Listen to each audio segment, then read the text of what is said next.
Let's start.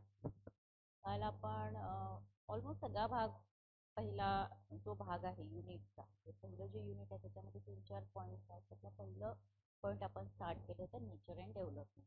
त्यामध्ये आपण काल सोशल रिफॉर्मर्स पर्यंत येऊन थांबलो आणि आज जो भाग आपण सुरू करणार आहोत तो आहे educational institute for social work.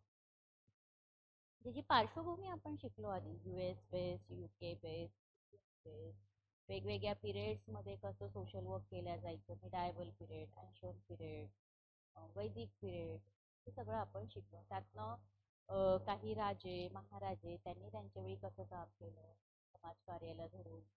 त्यामध्ये काही त्या काळामध्ये 1800च्या काळामध्ये काही सोशल रिफॉर्मर्स देखील पुढे आले. वेगवेगळ्या संस्था ऑर्गनायझेशन्स त्यांनी स्थापन केल्या. चांगल्या चांगल्या गोष्टी समाजात रुजाव्या अनेक प्रयत्न त्यांनी केले होते पर्यंत आपण काल शिकलो. त्यामध्ये कुणाला काही अडचण आहे का सांगा. Any doubt in that topic? yes, tell me. Otherwise, go ahead. Now new topic, educational institute for social work.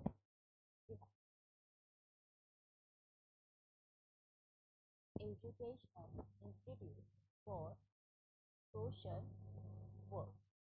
इंडियामधलं बरं का, आता आपण इंडियन कॉन्टेक्स्टमध्ये शिकतो.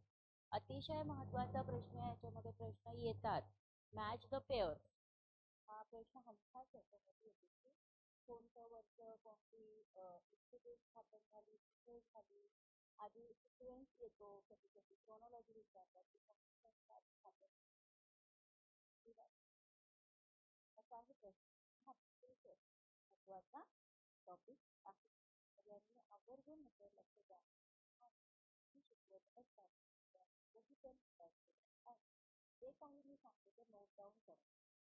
या तुम्ही नोट डाऊन करता तर त्या गोष्टी लक्षात ओके. तर बघा, सोशल वर्क एज्युकेशनला एक फॉर्मल एज्युकेशनचं रेकग्निशन मिळालं भारतामध्ये. ते वर्ष होतं 1936. लिहून 1936 मध्ये भारताला फॉर्मल एज्युकेशन, भारतामध्ये सोशल वर्क एज्युकेशनला फॉर्मल म्हणजे औपचारिक असं प्रतिष्ठा मिळाली म्हणा की रेकग्निशन किंवा ओळख मिळाली असं म्हणायला हरकत नाही. पण ही कुठून? From sir Dorabji Tata graduate school of social work. लिहून घ्या.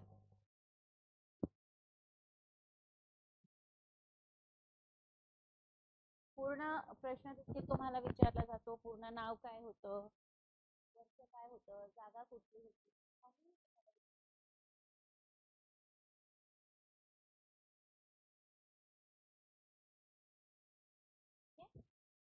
लिहा.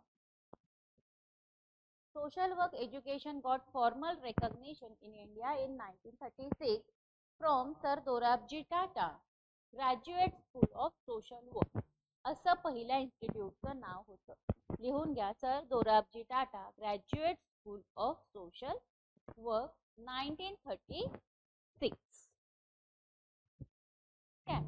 Under the leadership of sir Clifford Manshardt, which is now known as Tata Institute of Social Sciences, TISS, Mumbai. TISS म्हणजे काय? त्याचा हा फुल फॉर्म आहे. TISS त्याला short form Tata institute of social sciences Mumbai. आता ह्या 30च्या अनेक ब्रांचेस आहेत. तुळजापूरला आहे, गुवाहाटीला, हैदराबादला, अनेक ठिकाणी ह्याच्या ब्रांचेस आहे जिथे म्हणजे सगळ्यांनाच मुंबईत येऊन शिकणं शक्य होत नाही. ते वेगवेगळ्या जे कॅम्पस जवळ पडेल त्या कॅम्पसला राहून ते तिथे शिकू शकतात. अशा अनेक प्रोव्हिजन्स ह्याच्यामध्ये केलेल्या आहेत. ठीक आहे. अतिशय महत्त्वाचं. मी काय एवढा वेळ देतो, ह्याच्यावर प्रश्न येतोच. बघा, social work education got formal recognition in India 1936 from Tata sir Dorabji Tata graduate school of social work under the leadership of sir Clifford Manshardt, spelling लिहून घ्या SIR, sir Clifford CLIFFORD, Clifford मॅनचर्ड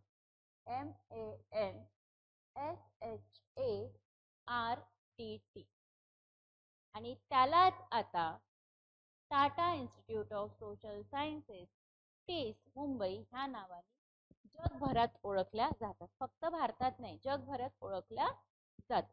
इथलं शिक्षण बेस्ट प्रॅक्टिसेस देतं, एक अप्रोच देतो, training देतं proper, की एखादा विषय तुम्ही कशा पद्धतीने हँडल केला पाहिजे ते सगळं इथे शिकवलं जातं.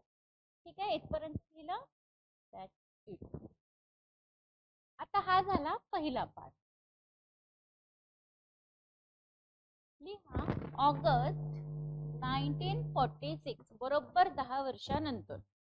टीस स्थापन झालं त्याच्या बरोबर 10 वर्षानंतर ऑगस्ट मध्ये 1946 मध्ये सेकंड इन्स्टिट्यूशन स्थापन झाली सोशल वर्कची, जिचं नाव होतं नॅशनल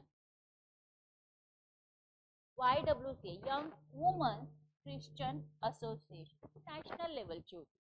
लिहून घ्या YWCA. YWCA चा फुल फॉर्म देखील तुम्हाला परीक्षेमध्ये विचारला जाऊ शकतो.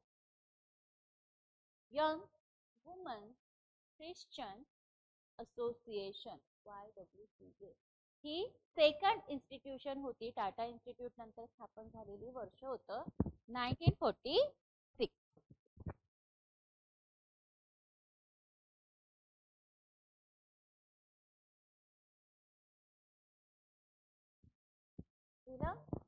In August 1946, second institution of social work named National YWCA, ज्याला आपण म्हणतो young woman Christian association, department of social work under what? Directorship of MS Nora Ventura with support of YWCA of America came into existence. आहे तसं लिहून घ्या, पाठ करून टाका हवं. In August 1946, the second institution of social work named national levelची YWCA, Young Women's Christian Association, department of social work, म्हणजे social वर्कचं एक वेगळं डिपार्टमेंट त्यावेळी तयार करण्यात आलं. म्हणजे हा किती व्ह्यू पॉइंट मोठा होता बघा. आता ह्याच्यामध्ये अंडर कुणाच्या, आता ती अंडर कोणाच्या होती? सर क्लिफर्ड मॅनचर्डच्या लिडरशिपच्या खाली. इथे काय होतं?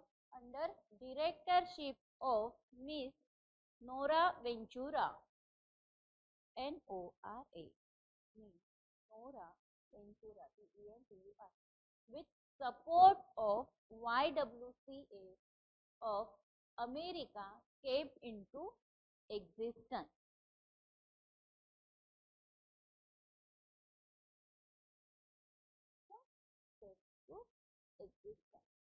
झाल्या, म्हणजे टीज सुरू झाली त्याच्या 10 वर्षानंतर YWCA सुरू झाली.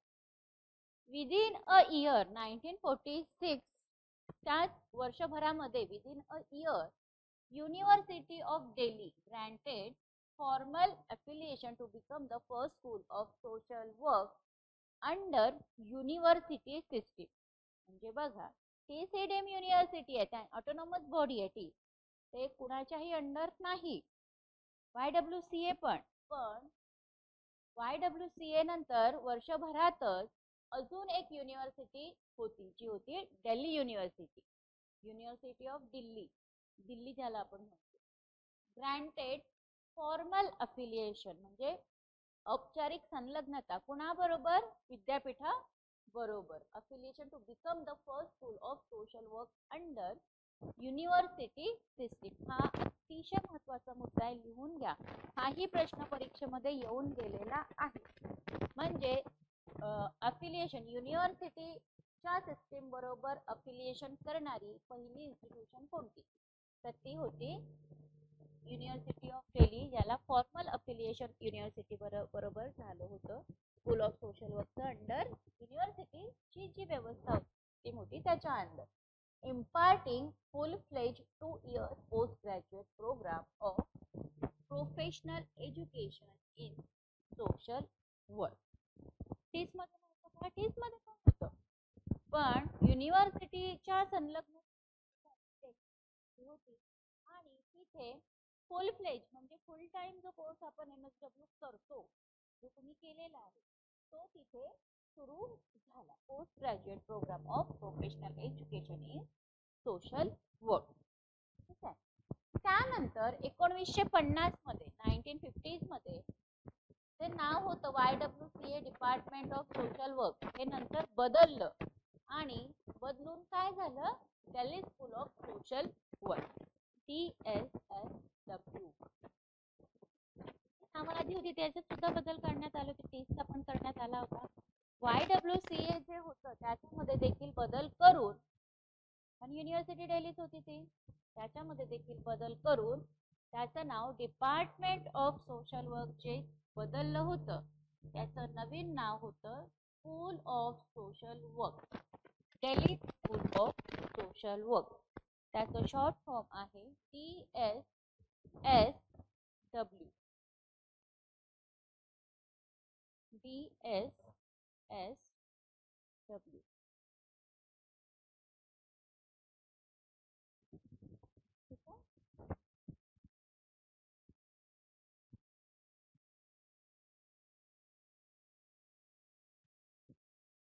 YWCAचं नाव बदलून डिपार्टमेंट ऑफ सोशल जे होतं ते Delhi school of social work झालं होतं.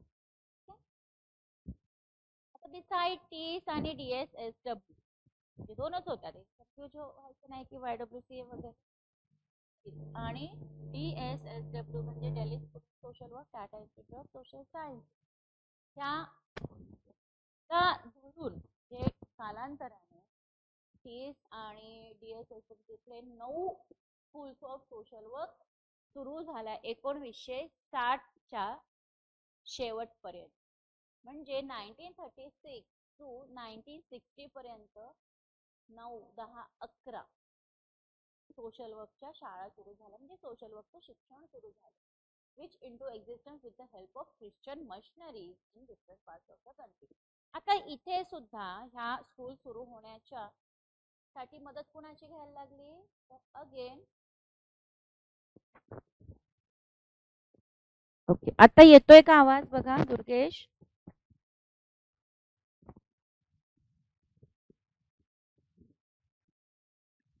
आवाज क्लिअर आहे का बघा?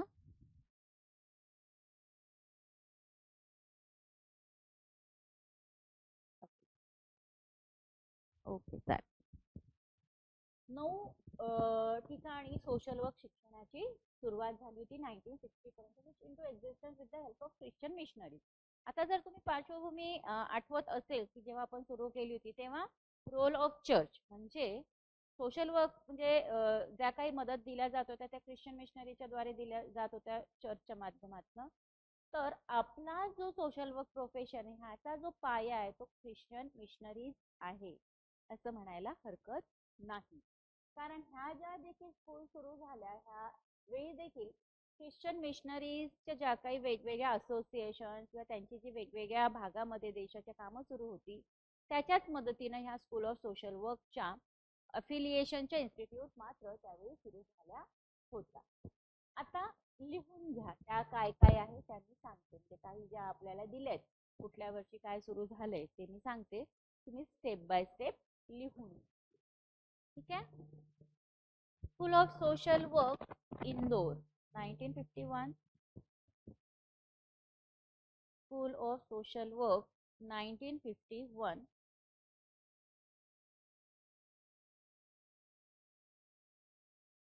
School of social work 1951. Second, Madras school of social work Chennai 1952. Good morning.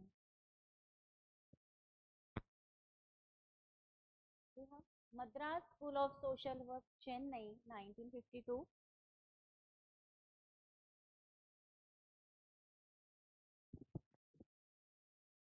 Next, Stella Maria, Chennai, 1953.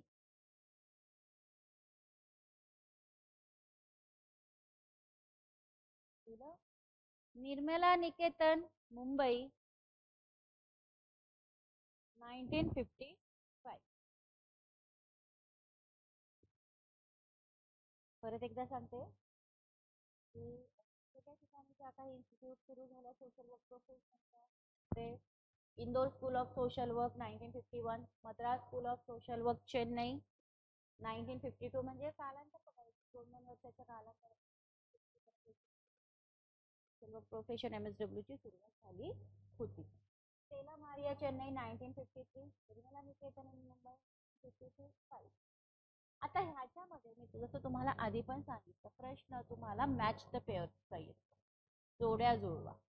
आता इथे काय असलेलं असेल, तुम्हाला टीज दिलेलं असेल, DSSW दिलेलं असेल, असे 1 2 3 4 दिलेले असेल, पुढे वर्ष दिलेले असेल, कुठल्या वर्षी काय स्थापन झालं, हा एक प्रश्न ह्याच्यामध्ये अपेक्षित असतो. दुसरा प्रश्न तुम्हाला क्रोनॉलॉजी विचारली जाते. क्रोनॉलॉजी किंवा ऑर्डर म्हणजे काय, तर तुम्हाला असंही दिलेलं असेल, टीज पुढे 1 वर्ष लिहिलेलं असेल, DSSW पुढे 1 वर्ष लिहिलं असेल, स्टेला मारिया पुढे लिहिलं असेल आणि इंदोर चेन्नई पुढे पण असं वर्ष लिहिलेलं असेल.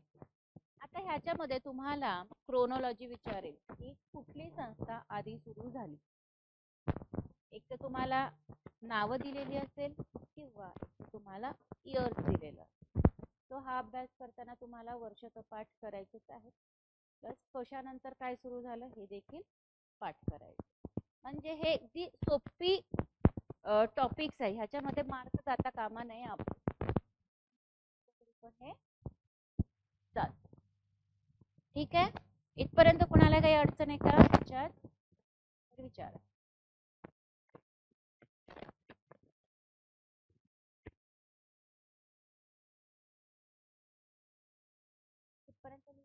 आता मुंबईमध्ये निर्मला निकेतन, त्याच्यानंतर SNDT सुरू झाले. आता महाराष्ट्रात नुसतं बघायचं म्हटलं तर 52-53 कॉलेजेस आहेत नुसते महाराष्ट्रात सोशल वर्क, म्हणजे BSW आणि MSW दोन्ही शिकवतात. नुसत्या नागपूर सिटीमध्ये 9 कॉलेजेस आहेत. त्यावेळी हे सुरुवात होत होती देशामध्ये, तर 1960 पर्यंत अनेक ठिकाणी काम सुरू झाले. जवळपास 9 ते 11 इन्स्टिट्यूट स्थापन झाल्या, ज्या प्रोफेशनली फुल फ्लेज MSW चे कोर्स शिकवल्या जातात. पुढे बघा, United states technical corporation mission, हे लिहून घ्या आणि याचं शॉर्ट फॉर्म आहे CCM. इंडियामध्ये जे फंक्शनिंग करण्यासाठी त्यांनी ऍक्च्युअल त्यांचं कार्य सुरू केलं होतं 1956 पासून. पुढे ते डेव्हलप झालं, त्याला एक आकार आला, त्या कामाला वळण आलं. ह्याच्या माध्यमातून प्रभाव काय पडला, तर कोर्स सुरू झाले होते, पण कोर्समध्ये काय शिकवलं जातं, कोण शिकवतं, हे काहीही त्यावेळी माहीत नव्हतं. ते हळूहळू डेव्हलप होत गेलं. इथं ते म्हटलंय की फर्दर म्हणजे पुढे पुढच्या पद्धतीने त्याला एक आकार दिला, इन्फ्लुएन्स झालं, कोर्स स्ट्रक्चर तयार झाला, सिलेबस तयार झाला. आता UK आणि USA बेस तर आपण शिकलो होतो, case work, community work, group work, हे पण हे ऍक्च्युअल ह्याला काही ऑथेंटिक डेटा नव्हता किंवा कुठलंही लिटरेचर नव्हतं. ते फक्त फील्डमध्ये जाऊन काम करत होते. त्यात ना सोशल डायग्नोसिस नावाचं एक पुस्तक मात्र मेरी रिचमंडनी लिहिलं होतं. त्या डॉक्युमेंटला एक ऑथेंटिक डॉक्युमेंट म्हणून कन्सिडर केला होता की ते सोशल वर्कचं एक पहिलं पुस्तक तयार झालं होतं जे लोकांना वाचण्यासाठी. ते कुठल्या बेसिसला तयार झालं होतं, तर त्यांनी जे काही काम केलं होतं मेरी रिचमंडनी, त्याच्या बेसिसवर त्यांनी लिखाण केलं होतं, जे जे अनुभव आले होते. आणि तिथूनच रिपोर्ट रायटिंगची देखील सुरुवात झाली होती. तिथून कुठेतरी असं वाटलं त्यांना की जे काही काम करतो आपण त्याचं डेली डे टू डे लिहिलं पाहिजे, म्हणजे आपल्याला लक्षात राहील, असं तिथे सुरुवात झाली होती. हे इन्फ्लुएन्स झाला, जे काही सुरू झालं, कोर्सचं स्ट्रक्चर कसं असलं पाहिजे. तेव्हा काही सेमिस्टर पॅटर्न वगैरे नव्हते, सेमिस्टर पॅटर्न नंतर कालांतराने आले. कोर्स कसं असलं पाहिजे, त्याचा सिलेबस काय असला पाहिजे, पेडागॉजीज काय असल्या पाहिजे, पेडागॉजीज म्हणजे मेथड, टीचिंगच्या मेथड्स काय असल्या पाहिजे, पेडागॉजीज म्हणजे मेथड, फील्डवर्क ट्रेनिंग कसं असेल, प्रॅक्टिस कशी असेल, सोशल वर्क एज्युकेशन, ह्या सगळ्या प्रश्नांना आकार देण्याचं काम त्या काळामध्ये सुरू होतं. आता दोन इन्स्टिट्यूशन्स ज्या इस्टॅब्लिश झाल्या होत्या, गांधीयन मॉडेल जे होतं त्या गांधीयन मॉडेलचा इन्फ्लुएन्स घेऊन त्याचा बेसिस घेऊन दोन इन्स्टिट्यूशन्स तयार झाल्या होत्या, काशी विद्यापीठ आणि काशी विद्यापीठ जे वाराणसीला आहे 1947 साली, आणि गुजरात विद्यापीठ जे आहे अहमदाबादला 1965 साली. लिहून घ्या सगळ्यांनी. आवाज ब्रेक होत नाहीये ना दुर्गेश?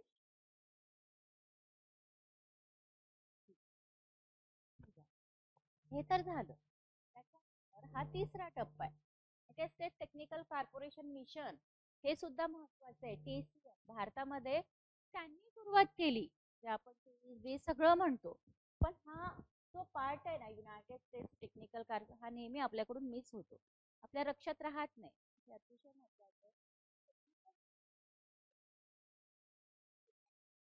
करायला, की जेणेकरून स्ट्रक्चर असलं पाहिजे, सिलेबस असलं पाहिजे, मेथड असलं पाहिजे, ट्रेनिंग असलं पाहिजे, हे सगळं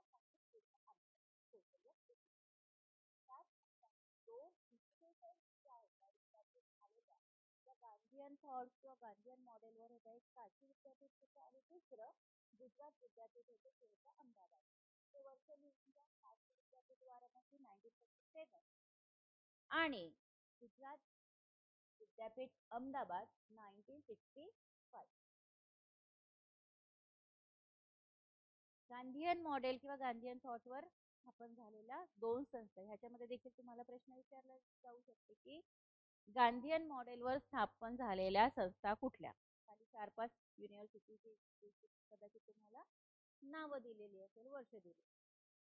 लेक्चर सुरू असताना, ऐकताना, वाचताना, अभ्यास करताना नेहमी आपण ना आपलं लॉजिक नेहमी वापरायचं, की हा असा प्रश्न आहे, ह्यालाच दुसरा प्रश्न कसा येऊ शकतो. ती जर तुम्ही अभ्यास केला तर नक्की तुमचं नेट एक्झाम. आता पेपर निघाले ते आधी खूप चांगला, म्हणजे सेल्फ स्टडीने तुमचं ते निघाल. जर आता तुम्ही अभ्यास केला तर अजून काय लेवलला जाल तुम्ही विचार करा. ओके, तो गांधीयन थॉटवर तयार झालेल्या ह्या दोन संस्था. आता कन्सर्न काय होता, विचार काय होता, इथे रिपीटेडली इथे आपल्याला वाढ करायची, ट्रेस करायचे जे फोरम ते कशासाठी, तर मशरूमिंग करणं ज्याला आपण म्हणतो, पॉलिशिंग करणं आपण ज्याला म्हणतो ते. फॉर एक्झाम्पल मशरूमिंग पॉलिशिंग करणं म्हणजे काय, तर एक सिंपल उदाहरण, आपण कुठे जॉबला जॉईन झालो तर सगळ्यात आधी आपल्याला जिथे आपण जॉईन झालो त्याविषयी सगळी माहिती दिली जाते, आपल्याला ट्रेनिंग दिलं जातं, आपल्याला तयार केलं जातं, वेगवेगळे ट्रेनिंग प्रोग्राम, जेणेकरून जी पोस्ट तुम्हाला दिलेली आहे त्या पोस्टवर तुम्ही डेफिनेटली खूप चांगल्या पद्धतीने काम केलं पाहिजे. याच्यासाठी तुम्हाला प्रायर बेसिसवर ट्रेनिंग दिलं जातं, ओरिएंटेशन दिलं जातं.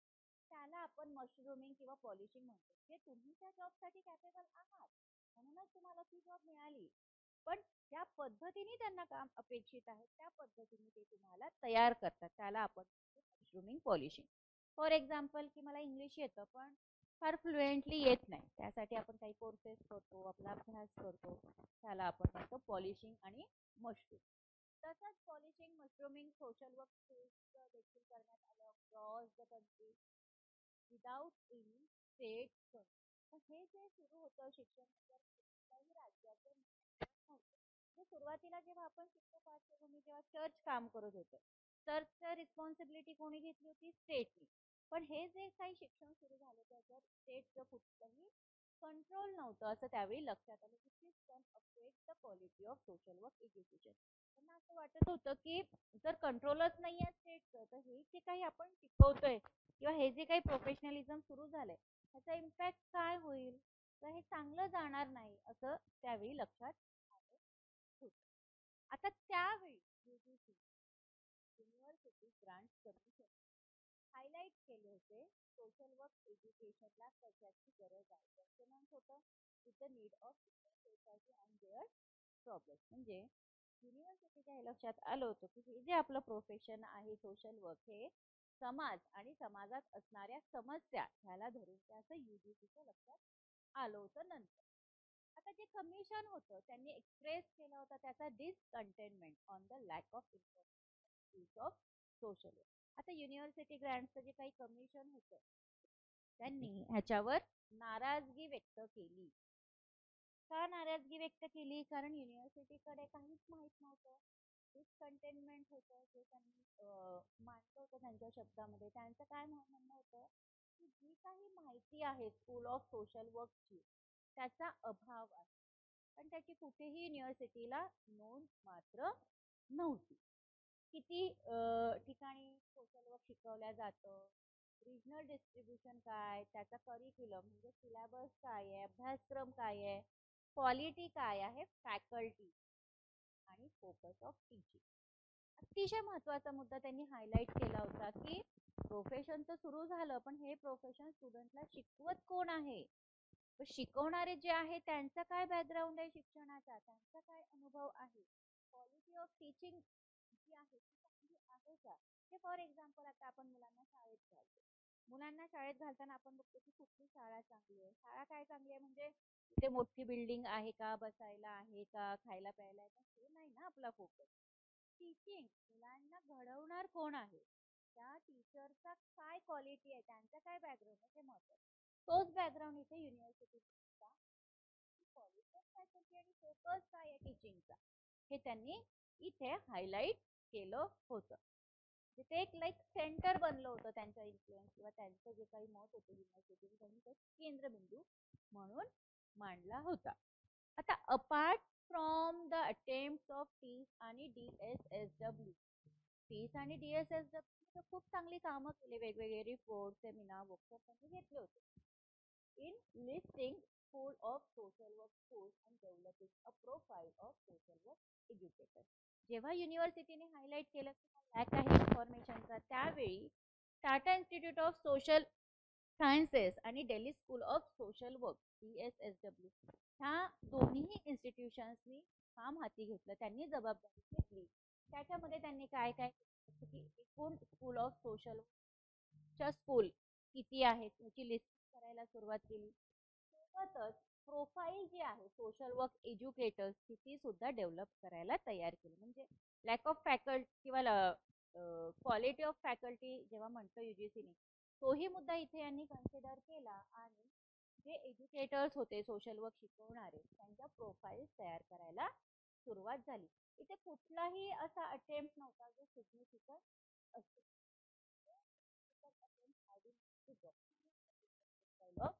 सोशल वर्क स्कूल म्हणजे काय, तर त्यांनी सुरुवात केली पण असं ऑथेंटिक मात्र काही नव्हतं, डिटेल असं त्यांच्याकडे तर सोशल वर्कचा गाभा काय आहे, मूळ काय आहे, डिटेल रायटिंग.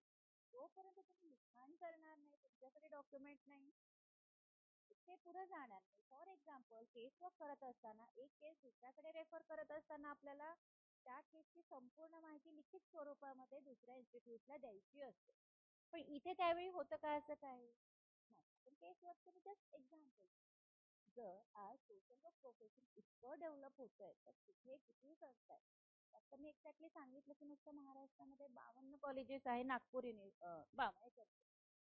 महाराष्ट्रामध्ये नागपूर युनिव्हर्सिटी, राष्ट्रसंत तुकडोजी महाराज जी युनिव्हर्सिटी त्याच्यामध्ये 22 कॉलेजेस आहेत सोशल वर्क, फक्त विदर्भामधले. बाकी रिजन्स हे वेगळे आहेत. म्हणजे हे कुठून येतोय हा आकडा, इथून ती सुरुवात झाली. बरोबर. ती जर त्यांनी सुरुवात केली तर आज आपल्याला गंधही नसता की किती ठिकाणी सोशल वर्क शिकवल्या जात. म्हणजे जे काही शिकवतो नेचर अँड डेव्हलप त्याला काहीतरी पार्श्वभूमी म्हणून हे लक्षात असणं, हे समजून घेणं फार गरजेचं आहे. ठीक आहे. आता त्यांनी म्हटलं तर कुठलाही असा प्रयत्न करण्यात आला नव्हता जो फार सिग्निफिकंट असेल, युजफुल असेल, डॉक्युमेंट करण्यासाठी डिटेल प्रोफाईल असेल schools of social work practice. आता काही सिग्निफिकंट प्रयत्न अतिशय महत्वाचे त्यासाठी रेग्युलेशन करण्यासाठी, मेंटेनन्स करण्यासाठी आणि क्वालिटी डेव्हलपमेंट करण्यासाठी त्याच्या माध्यमातून आपल्याला प्रोफेशनल सँक्टिटी मिळत होती. प्रोफेशन असं म्हणतो. हे जे काही इथं केलं होतं हे काय फक्त MSW साठीच नाही, इतर जे काही कोर्सेस चालतात त्याच्यासाठी देखील असलं पाहिजे. आता आपण इंटर कॉलेज, स्टेट लेवलचे कॉन्फरन्स, नॅशनल लेवलचे कॉन्फरन्स, इंटरनॅशनलचे कॉन्फरन्स, वर्कशॉप, सेमिनार खूप आपल्याला म्हणजे संधी आहेत वेगवेगळ्या ठिकाणी जायला. पण हे कधी होणार, तर मी आज म्हणते म्हणजे मला स्टेट लेवलचं एक चांगलं सोशल वर्कच्या संदर्भात एखाद्या विषयाला कॉन्फरन्स, वर्कशॉप, सेमिनार घ्यायचं आहे. स्टेट लेवल म्हणते मी, आणि मी म्हणते की मी आज पुण्यात उभी आहे. स्टेट लेवलची कॉन्फरन्स मला घ्यायची आहे. स्टेट लेवल म्हणजे काय, तर ह्या स्टेटमध्ये जेवढे जिल्हे आहेत त्या जिल्ह्यातल्या प्रत्येक ठिकाणच्या व्यक्ती आपल्याकडे पाहिजे, तर ती स्टेट लेवलची कॉन्फरन्स.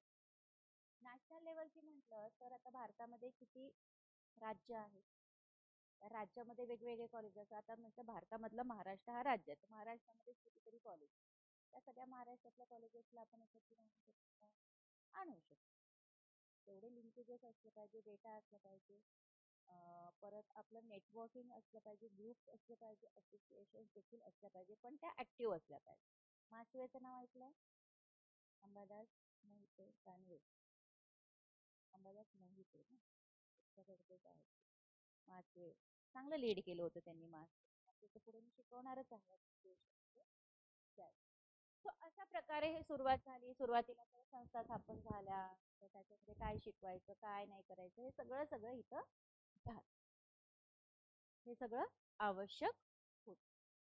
आता इथे आपल्या पहिल्या युनिटचा एक भाग इथे संपलेला आहे. 3 भाग आहेत आपल्या. सेकंड भाग जो आहे तो आहे सोशल रिफॉर्म. तत्पूर्वी मला सांगा की हे जे आपण सगळं शिकलो त्यात कुणाला काही समजलं नाही, काय नाही, एक ओव्हरव्ह्यू देते, म्हणजे कुठले कुठले टॉपिक आपण घेतो या पॉइंट शिकून. सगळ्यात आधी तर आपण कन्सेप्ट समजून घेतली होती. मिनिंग ऑफ सोशल वर्क म्हणजे सोशल वर्क म्हणजे नेमकं काय ते आपण समजून घेतलं होतं. त्याच्या n नंबर ऑफ डेफिनेशन्स आपण घेतल्या होत्या. मला मी नावंही लिहून दिली होती. अँडरसन, स्ट्रोक, चायनेलाइस, ही नावं पण कधी आपण ऐकली नव्हती आणि ती लक्षात पण आपल्या राहत नाही. ती वारंवार वाचायची, रोज झोपताना वाचून घ्यायची यांची नाव. एच विटमॉथ, पेन, क्लार्क, फ्रेंडलँडने 2 डेफिनेशन केलं तर 1955 साली एक केली होती, 1959 साली. 4 वर्षांनी कधी त्यांना वाटलं असेल की डेफिनेशन मी केली होती, ह्याच्यामध्ये अजून सुधारणा कराव्या. तर हे जे नाव आहेत ह्याच्यात कधीतरी आपलंही नाव ऍड व्हावं असे आपले प्रयत्न असले पाहिजे. According to Gayatri, according to Shilpa यांनी 2025 साली ही सोशल वर्कची डेफिनेशन केली, किंवा त्यांनी त्यांचं मत मांडलं. हा दृष्टिकोन आपला असायला पाहिजे. ठीक आहे. तुमच्या नावाचं एक पुस्तक पब्लिश झालं पाहिजे, तुमच्या नावाचे लेख पब्लिश झालं पाहिजे, कारण आपण सोशल फील्डमध्ये अपडेट राहणं फार गरजेचं आहे. शिक्षण असू दे किंवा सामाजिक समस्या असू दे. तुम्ही आठवड्याचं एक टार्गेट ठेवायचं की मला आठवड्याचा एक पानाचा एक लेख लिहायचा, एखाद्या वृत्तपत्रात देऊन मला तो बातमी आली पाहिजे माझ्या नावाची, की त्यातनी काय होईल की तुमचे जे विचार आहे किंवा तुम्ही ज्या विषयाला धरून काम करताय तुम्हाला लोक ओळखायला लागतात. परत जर तुम्ही एखाद्या विषयाला की आता सेट एक्झाम किंवा नेट एक्झामची तयारी कशी करावी त्याच्यावर छोटासा लेख तुम्ही लिहिला आणि एखाद्या न्यूजपेपरला दिला, 4 लोक ती वाचतात आणि त्यातनं तुमचं नाव, नंबर तिथे असतो, ईमेल आयडी असतो, लोक तुम्हाला कॉन्टॅक्ट करतील. त्यातनं काय होईल तर तुम्ही त्या क्षेत्रामध्ये पुढे जातात. असे नुसतं शिकून परीक्षा पास होऊन काय, तुम्ही तुमची फील्ड कशी पुढे नेता, जे काही तुम्हाला मिळालंय ते तुम्ही अजून लोकांपर्यंत कसं देतात. ज्ञानदान असतं की नाही, चॅरिटी, आपण ऑलरेडी आपली पार्श्वभूमी शिकली, ते फक्त परीक्षा पास होण्यासाठी लक्षात ठेवायचं आहे का नाही, तर सोशल वर्क तुम्ही स्वतःवर कसं इम्प्लिमेंट करता हे जास्त महत्त्वाचं. ओके. आज आपण स्टुडंट आहोत, उद्या 4 स्टुडंट आपल्या पुढे बसणार आहेत, आपल्या स्टुडंट मी एका बॅचला ना एक टास्क दिला होता की जसं आता महाराष्ट्रामध्ये 52 कॉलेजेस आहेत, ठीक आहे, तसे आपल्या देशामध्ये किती, कोणत्या राज्यात किती कॉलेज आहे नेटवर सर्च करायला सांगेल. देशाचं राज्यातले सगळं शोधून काढायचं, प्रत्येक आपल्या महाराष्ट्र स्टेटचं आधी सगळं शोधून काढायचं.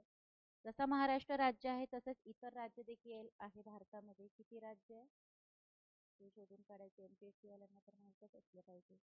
तिथे सोशल वर्कचे किती कॉलेजेस आहे, किती कॉलेजेसमध्ये BSW आहे, किती कॉलेजेसमध्ये MSW आहे.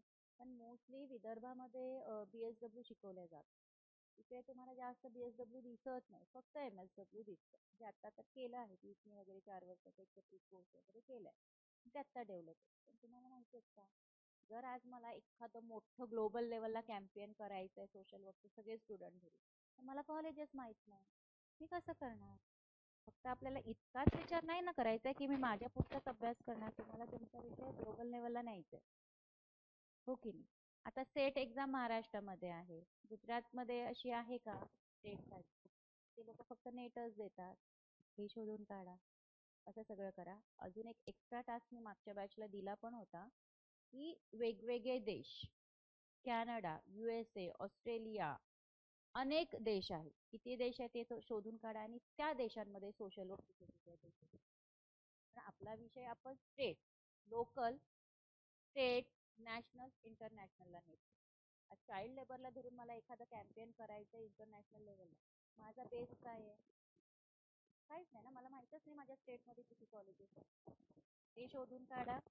त्याच्या परीक्षेचा भाग नाही आहे, पण तुमचं नॉलेज टास्क मी नेमतेच.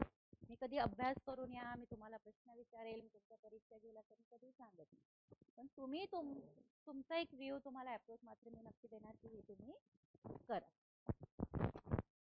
ओके, चालेल. ठीक आहे. सो अशा डेफिनेशन्स आपण केल्या होत्या. विषय कसा आपला पुढे गेला तर त्यांनी नंतर अकॉर्डिंग टू गायत्री अशी डेफिनेशन मला काही वर्षात भेटली पाहिजे. ठीक आहे. यंग डल आहे, कोनप्का आहे, अतिशय गाजलेलं नाव आहे. स्पेशली सोशल ग्रुप वर्कमध्ये कोनप्काचं नाव चांगलं गाजलेलं आहे. बोहम आहे, टिंकर्स आणि मिनाहम आहे, शेर आहे. शेर हे आता इंडियन. ठीक आहे, हे समजतं आपलं. सुशील चंद्राची एक चांगली डेफिनेशन आपण घेतली होती. त्यानंतर Indian conference of social work ही 1957 झाली. Indian conference of social work, Indian म्हणजे काय? इंडियातल्या सगळ्या ठिकाणची लोक कॉन्फरन्स असेल तर त्याला इंडिया, किंवा 50% तरी पॉप्युलेशन वेगवेगळ्या स्टेटचं असलं पाहिजे, तर आपण याला इंडियन कॉन्फरन्स म्हणतो. त्या कॉन्फरन्समध्ये ही डेफिनेशन तयार झाली होती. हिंदुस्तान आहे, अहमदपूर आहे, वेगवेगळे असोसिएशन मी पुढे शिकवणार. वेगवेगळे आहे. त्यामध्ये नॅशनल असोसिएशन ऑफ सोशल वर्कने केलेली शिकवताना मी तुम्हाला सांगितलेलंच आहे की आपला PCR अप्रोच असला पाहिजे काम करताना. प्रिव्हेंटिव्ह, क्युरेटिव्ह आणि रिहॅबिलिटेटिव्ह. प्रतिबंधात्मक, उपचारात्मक आणि पुनर्वसनात्मक. ठीक आहे, ते पाहिजे. तर शिकायचा, परीक्षा पास करायच्या म्हणून अभ्यास करायचा नाही. आपलं प्रोफेशन कसं पुढे जाईल हे आपली खरी जबाबदारी आहे. परीक्षा तर काय, तुम्ही अभ्यास करता, तुम्ही पास होणारच. त्या पास होऊन तुम्ही पुढे त्याचा उपयोग कसा करताय? सेट पास झाल्या तिथून पुढे जे काही तुमचे एम ठरलेले असेल, कॉलेज का असणार, कुठे का असणार, एक लेक्चर मिळालं तरी ते घ्यायला जायचं. हो की नाही? त्याच्यानंतर आपण स्कोप ऑफ सोशल वर्क शिकलो, नेचर ऑफ सोशल वर्क शिकलो, प्रोसेस शिकलो. की नाही, सगळं आपण शिकलो. नेचर आपलं झालंय. प्रिन्सिपल्स देखील आपण सोशल वर्क शिकलो. Individualization, confidentiality, acceptance, communication, confidentiality, self determination, अनेक शिकलो. सायंटिफिक बेस आपल्या शिकलो याच्यामध्ये 3 टाइप्स ऑफ नॉलेजेस शिकलो. ह्युमॅनिटेरियन अप्रोच आणि प्रॉब्लेम सॉल्व्हिंग हेही आपण शिकलो. Social work problem solving second. Goals शिकलो जे डुबोइस आणि त्यांनी दिलेले होते, निर्ले आणि 2008 केले. हां, काही गोल्स पण दिलेले असतात. आणि विचारतात की हे गोल्स तुम्ही मांडलेले आहेत. काही प्रश्न विचारतात बरं का. तुमचा अभ्यास खूप पर्टिक्युलर असला पाहिजे तर तुम्ही कुठल्याही प्रश्नाचं ॲक्युरेट उत्तर देऊ शकता.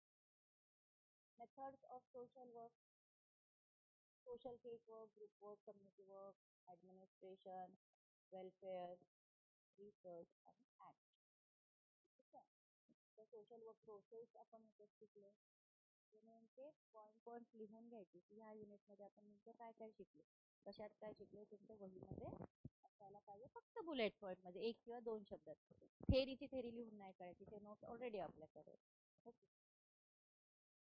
हिस्टॉरिकल डेव्हलपमेंटची आपण सुरुवात केली होती. सगळ्यात आधी USA आणि मग इंडिया. सायमल्टेनियसली युरोप, लॅटिन अमेरिके, ऑस्ट्रेलियामध्ये देखील हे सगळं होत होतं. ठीक आहे. आता तुम्हाला मी जसं माझे टास्क सांगितलं तसं सगळ्या स्टुडंट्स लक्ष द्या की आता सध्या एक उद्यासाठी तुम्ही 5 देश किंवा 5 स्टेट घ्या तिथे सोशल वर्कचे किती इन्स्टिट्यूट्स आहे ते शोधून काढा. तुमच्या वहीत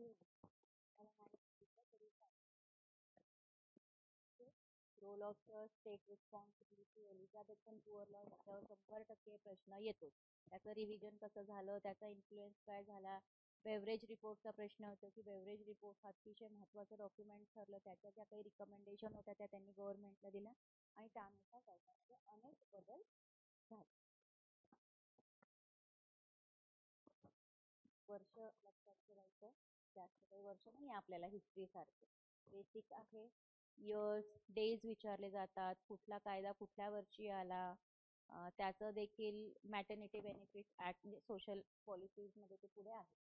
हा बेवरेज रिपोर्ट अतिशय महत्वाचा 1942चा सर विल्यम बेवरेज. कधी कधी नुसतं बेवरेज विचारलं जातं. हा, त्यावेळी कन्फ्यूज नाही व्हायचं की अरे हे तर पूर्ण सर विल्यम होतं आणि ते फक्त बेवरेज विचारलं असं नाही. तुझं नाव लक्षात ठेवायचं. ते चेअरमन होते inter departmental committee. UK USA based आपण काय शिकलो, 3 मुवमेंट अतिशय महत्वाचे. US based charity organisation society, settlement house movement आणि चाइल्ड वेलफेअर मुवमेंट. या डिटेल मी तुम्हाला तिन्ही शिकवलेल्या आहेत. तुम्हाला ॲपला जर कधी वाटलं तर तुम्ही ॲपचे प्रिव्हियस लेक्चर्स देखील ऐकू शकतात. अजून काही अडचण आली मी इथे दिवसभर असते. त्यानंतर आपण development professional social work USA मध्ये कसं सोशल सर्व्हिस रेड्युशन इंडियामध्ये कसं झालं हे सगळं आपण 3 पार्ट म्हणजे आपला हा वेदिक, एन्शंट, मिडायवल सगळे काय त्याचे वर्ष कुठे कुठे होते ते सांगितलं. BC म्हणजे बिफोर क्रिस्ट, AD म्हणजे अॅनो डॉमिनी. सगळं मी डिटेल शिकवलंय. काही आलं तरी तुम्हाला प्रश्नाचं उत्तर देऊ शकतो. पिरियडमध्ये कसं केलं जायचं, योगा, सगळं सगळं काही जास्त पार्ट नाही, नुसतं वाचून लक्षात घेऊन पहिल्या युनिटवर जास्त भर देतो सुरुवात. बाकीचं सोशल केस व ग्रुप व कम्युनिटी असं सगळं तुम्हाला येते. त्याचे फक्त प्रश्न उत्तर प्रिव्हियस इयरचे क्वेश्चन्स करून पार्ट. रिसर्चवर एक आपला जास्त भर असतो, ॲडमिनिस्ट्रेशनवर भर असतो आणि सोशल ॲक्शनवर एक आपला भर असतो. हे 4-5 युनिट अतिशय महत्त्वाचे, त्याचा जास्त अभ्यास करा. कारण तुम्हाला हे याची सवय नसते. Case work, group work, community work हे आपण ॲक्च्युअल फील्डमध्ये पण जाऊन करतो, शिकत पण असतो. म्हणून त्याच्यामध्ये आपली जास्त क्लॅरिटी येते. त्याच्यामध्ये फार डीप अभ्यास केलाच पाहिजे असं काही नाही, पण महत्त्वाचे प्रश्न बुलेट पॉईंट असते. मिडायवल पिरियडमध्ये काही रिफॉर्म चळवळी, सामाजिक सुधारणा चळवळी झाला. सोशल रिफॉर्मर जे काही आहे काही नावं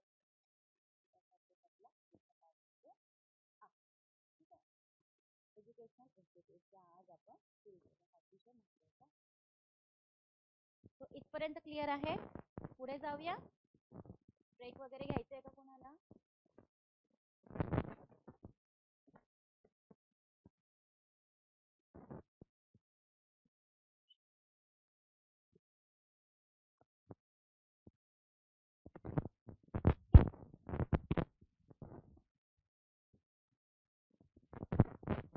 दुर्गेश, वर्षा, एनी प्रॉब्लेम? सगळं क्लिअर आहे? ठीक. चला लिहा new topic, social reform and professional social work. ह्याला सुद्धा प्रोफेशनल सोशल वर्कची तिकडे आहे घेऊन.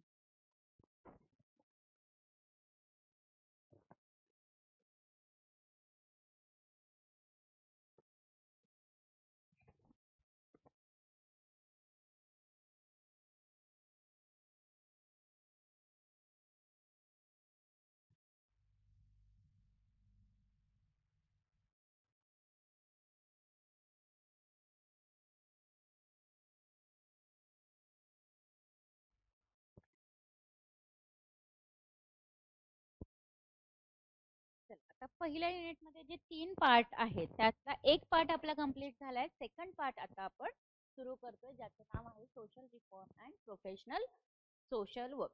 आता सोशल रिफॉर्म म्हणजे काय, रिफॉर्मची आवश्यकता काय, का म्हणजे त्या इंग्रजांच्या काळामध्ये आपल्या अनेक समाज सुधारकांनी त्यांच्या विरोधात जाऊन त्यांना सोबत घेऊन त्यांच्या संलग्नतेने अनेक अशी सुधारणात्मक कामं केली ज्याची गरज होती आणि ते जर त्यांनी त्यावेळी केले नसते तर आज आपण एवढं सुरक्षित असतो का? तर सती प्रथा अतिशय वाईट प्रथा, म्हणजे आज जरी ती प्रथा ऐकली वाचली तरी अंगावर काटा येतो. ह्या प्रथेला बळी पडलेल्या अनेक महिला, शेकडो महिला, लाखो महिला होत्या. म्हणजे ते सुचलं का नाही कुणाला त्यावेळी की ते तसं होऊ नये. पण ज्या कुणाला ते सुचलं त्यांनी ती बंद व्हावी ह्याच्यासाठी मात्र प्रयत्न केले. आता अनेक गोष्टी आहे की आपल्याला वाटतं की समाजामध्ये हे व्हावं, हे होऊ नये. हे फक्त वाटणं आपल्या पुरते, आपण कुठे पुढे आलो? हो की नाही?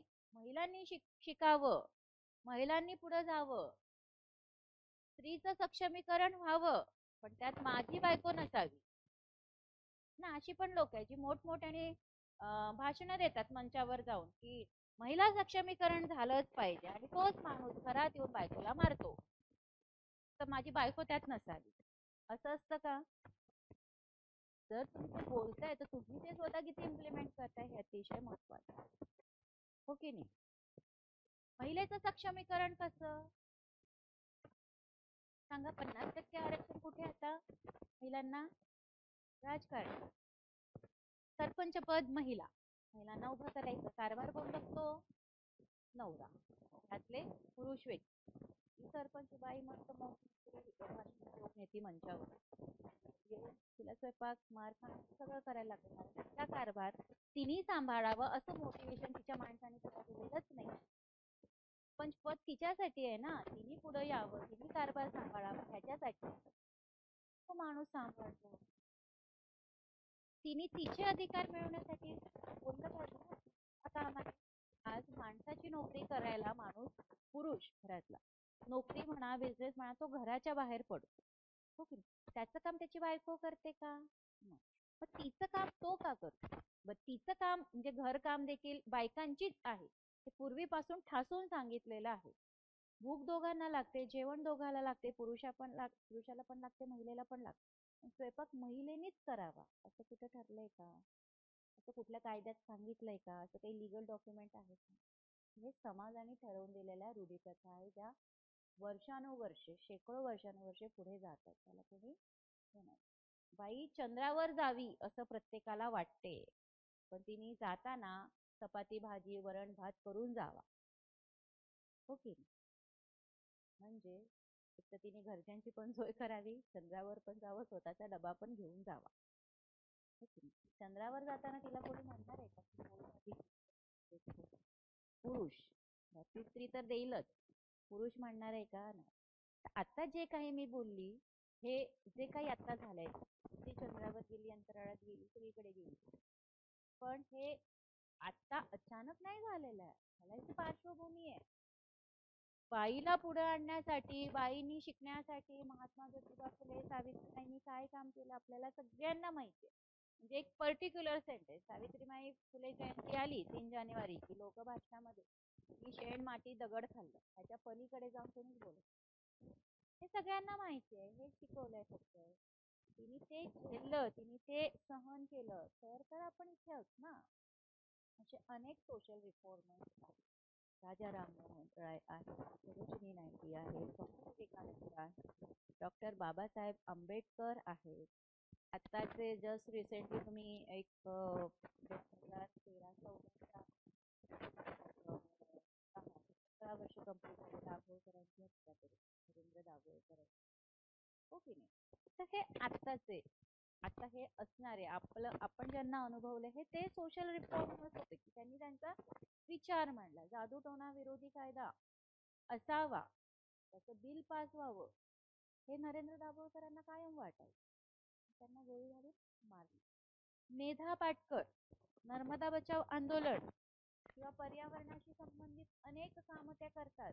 त्या टाटा इन्स्टिट्यूटच्या स्टुडंट आहेत.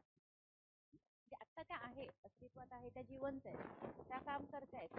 त्या अजूनही बिस्लेरीचं पाणी पित नाही, कारण नर्मदा बचाव आंदोलनाचे त्या कार्य करते, काम करते. त्या कुठेही कार्यक्रमाला गेला तर ते साधं पाणी मागतात, ते बिस्लेरीचं पाणी पित नाही. अजूनही साधी कॉटनची साडी त्या नेसतात, त्या कार्य करतात. त्यांच्यावर ईडीची चौकशी झाली, त्यांच्या घरात त्यांना 19 रुपये मिळाले. का वाटलं असेल लोकांना मेधा पाटकरवर कारवाई करावी? का वाटलं? ईडीची चौकशी आता सध्या का होतीये? कारण जे शासन करते त्यांच्या विरोधात जो कोणी बोलेल त्याच्यावर कारवाई. सोशल वर्कर आता ठामपणे बोलू शकतात का? आज जर सती प्रथा अस्तित्वात असती तर तुमच्यापैकी कोण पुढे आलं असतं ते बंद करायला? कुणात हिंमत होती सांगा? जो त्यांच्या विरोधात बोलेल, म्हणजे हेच शासन आहे असं नाही, कुठलंही शासन असो, शासनाला त्यांच्या विरोधात बोलणारे, त्यांना सजेशन देणारे, प्रश्न विचारणारी लोक नको. आणि आपलं जे प्रोफेशन आहे आपल्याला तेच करायचं. जोपर्यंत आपण क्रिटिकल अनालिसिस करत नाही तोपर्यंत कुठलाही सुधार होणार नाही. त्या दिवशी मी उदाहरण दिलं हुंडा प्रतिबंध कायद्याचं. त्याच्यामध्ये कितीतरी बदल अपेक्षित आहे. कोण घेणार ते हाती काम? कोण त्याच्यावर पाठपुरावा करणार? कोण पुढे जाणार? आपल्याला त्याची झळ नाही ना बसली अजून. आपलं कोणी गेलं नाही ना त्यात. बरं गेलं तरी आपण काय करणार? अरे नाही, कायद्याच्या पुढे आम्ही काय, शासनाच्या पुढे आम्ही का नाही? आपण शासनाच्या पुढे. शासन कुणासाठी आहे? आपल्यासाठी. कायदे कुणासाठी? आपल्यासाठी. मग आपल्याला त्याचा त्रास होतोय तर त्याच्यावर बोलणार कोण? आपणच बोलणार आहे, दुसरं कोणी येणार नाही आपल्यासाठी. पूर्वीच्या काळी आपल्यासाठी सोशल रिफॉर्मर्सने खूप काही करून दिलं, म्हणून आज आपण सुटकेचा निस्वार्थ असा श्वास घेतो. आपण आपल्या पिढ्यांसाठी काय करतोय? आज प्रॉपर्टी राईट मिळालेला आहे आपल्याला, हो की नाही? प्रॉपर्टी कोणी कमवलेली आहे?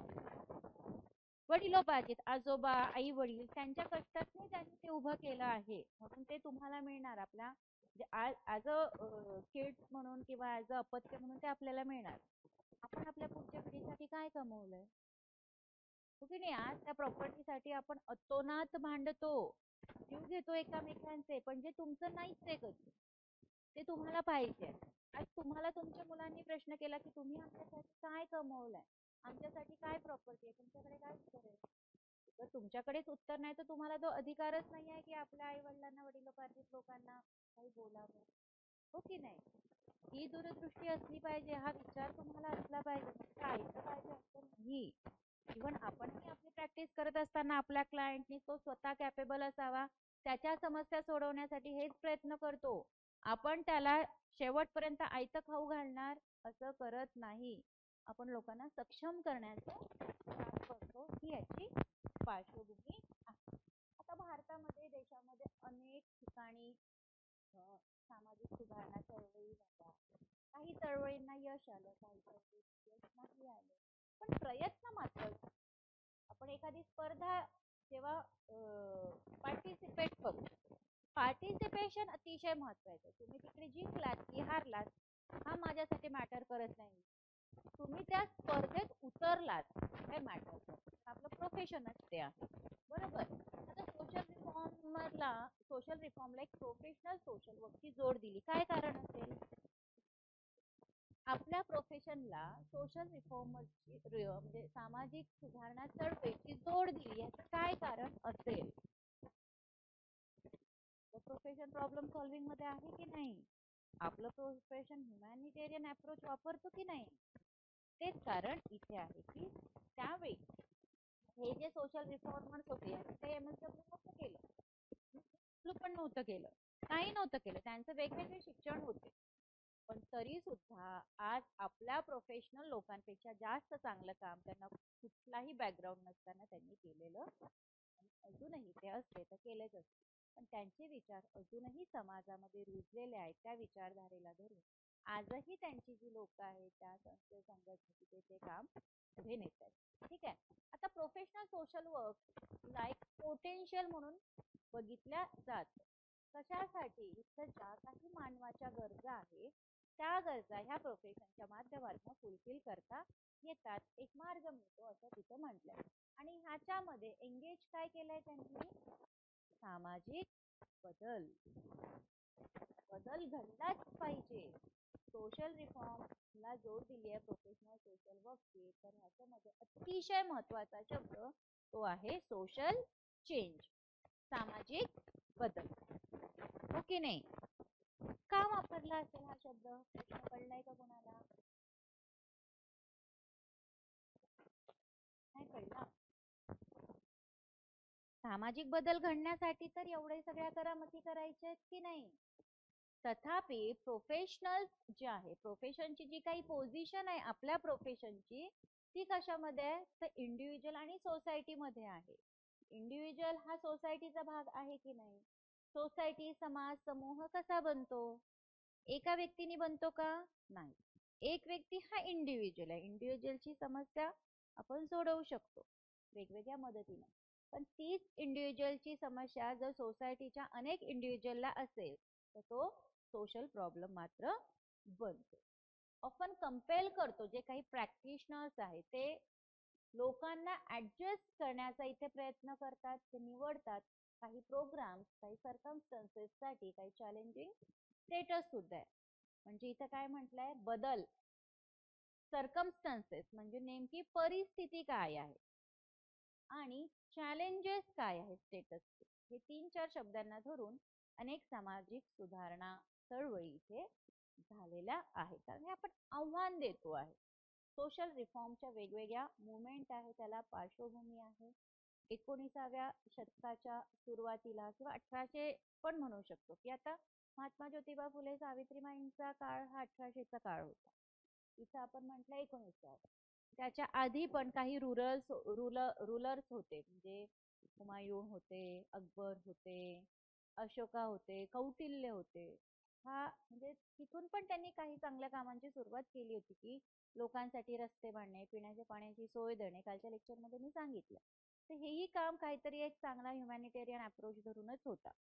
महात्मा ज्योतिबा फुलेंनी त्यांच्या घरातली विहीर अस्पृश्यांसाठी खुली केली होती, कारण अस्पृश्यांना कुठेही पाणी पिण्याची मुभाच नव्हती. त्यांनी कुठेही स्पर्श करू नये वगैरे वगैरे. ती पार्श्वभूमी जी आहे, कास्ट हेरार्की, ती सुद्धा समजून घेणं गरजेचं आहे.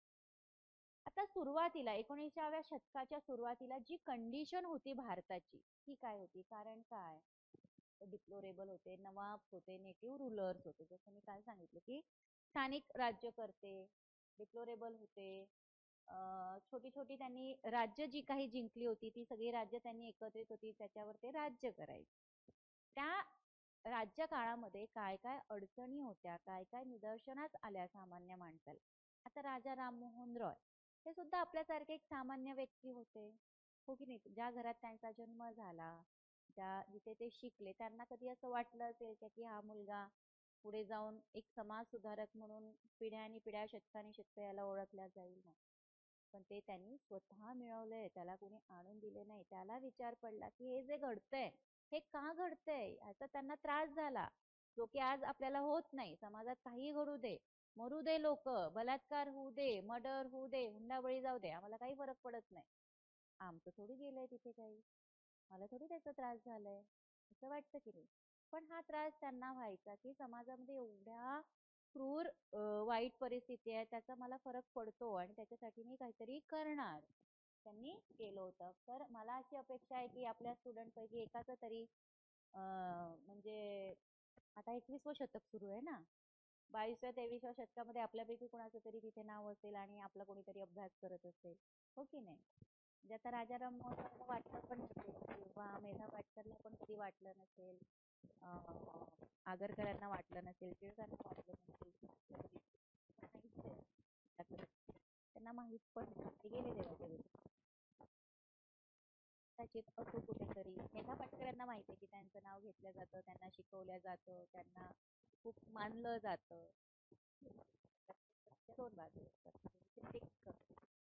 बाजू कौरवांकडून असतो तरी पांडव. ठीक आहे. आता 19व्या शतकाच्या सुरुवातीला भारतामध्ये अशा काही कंडिशन होत्या,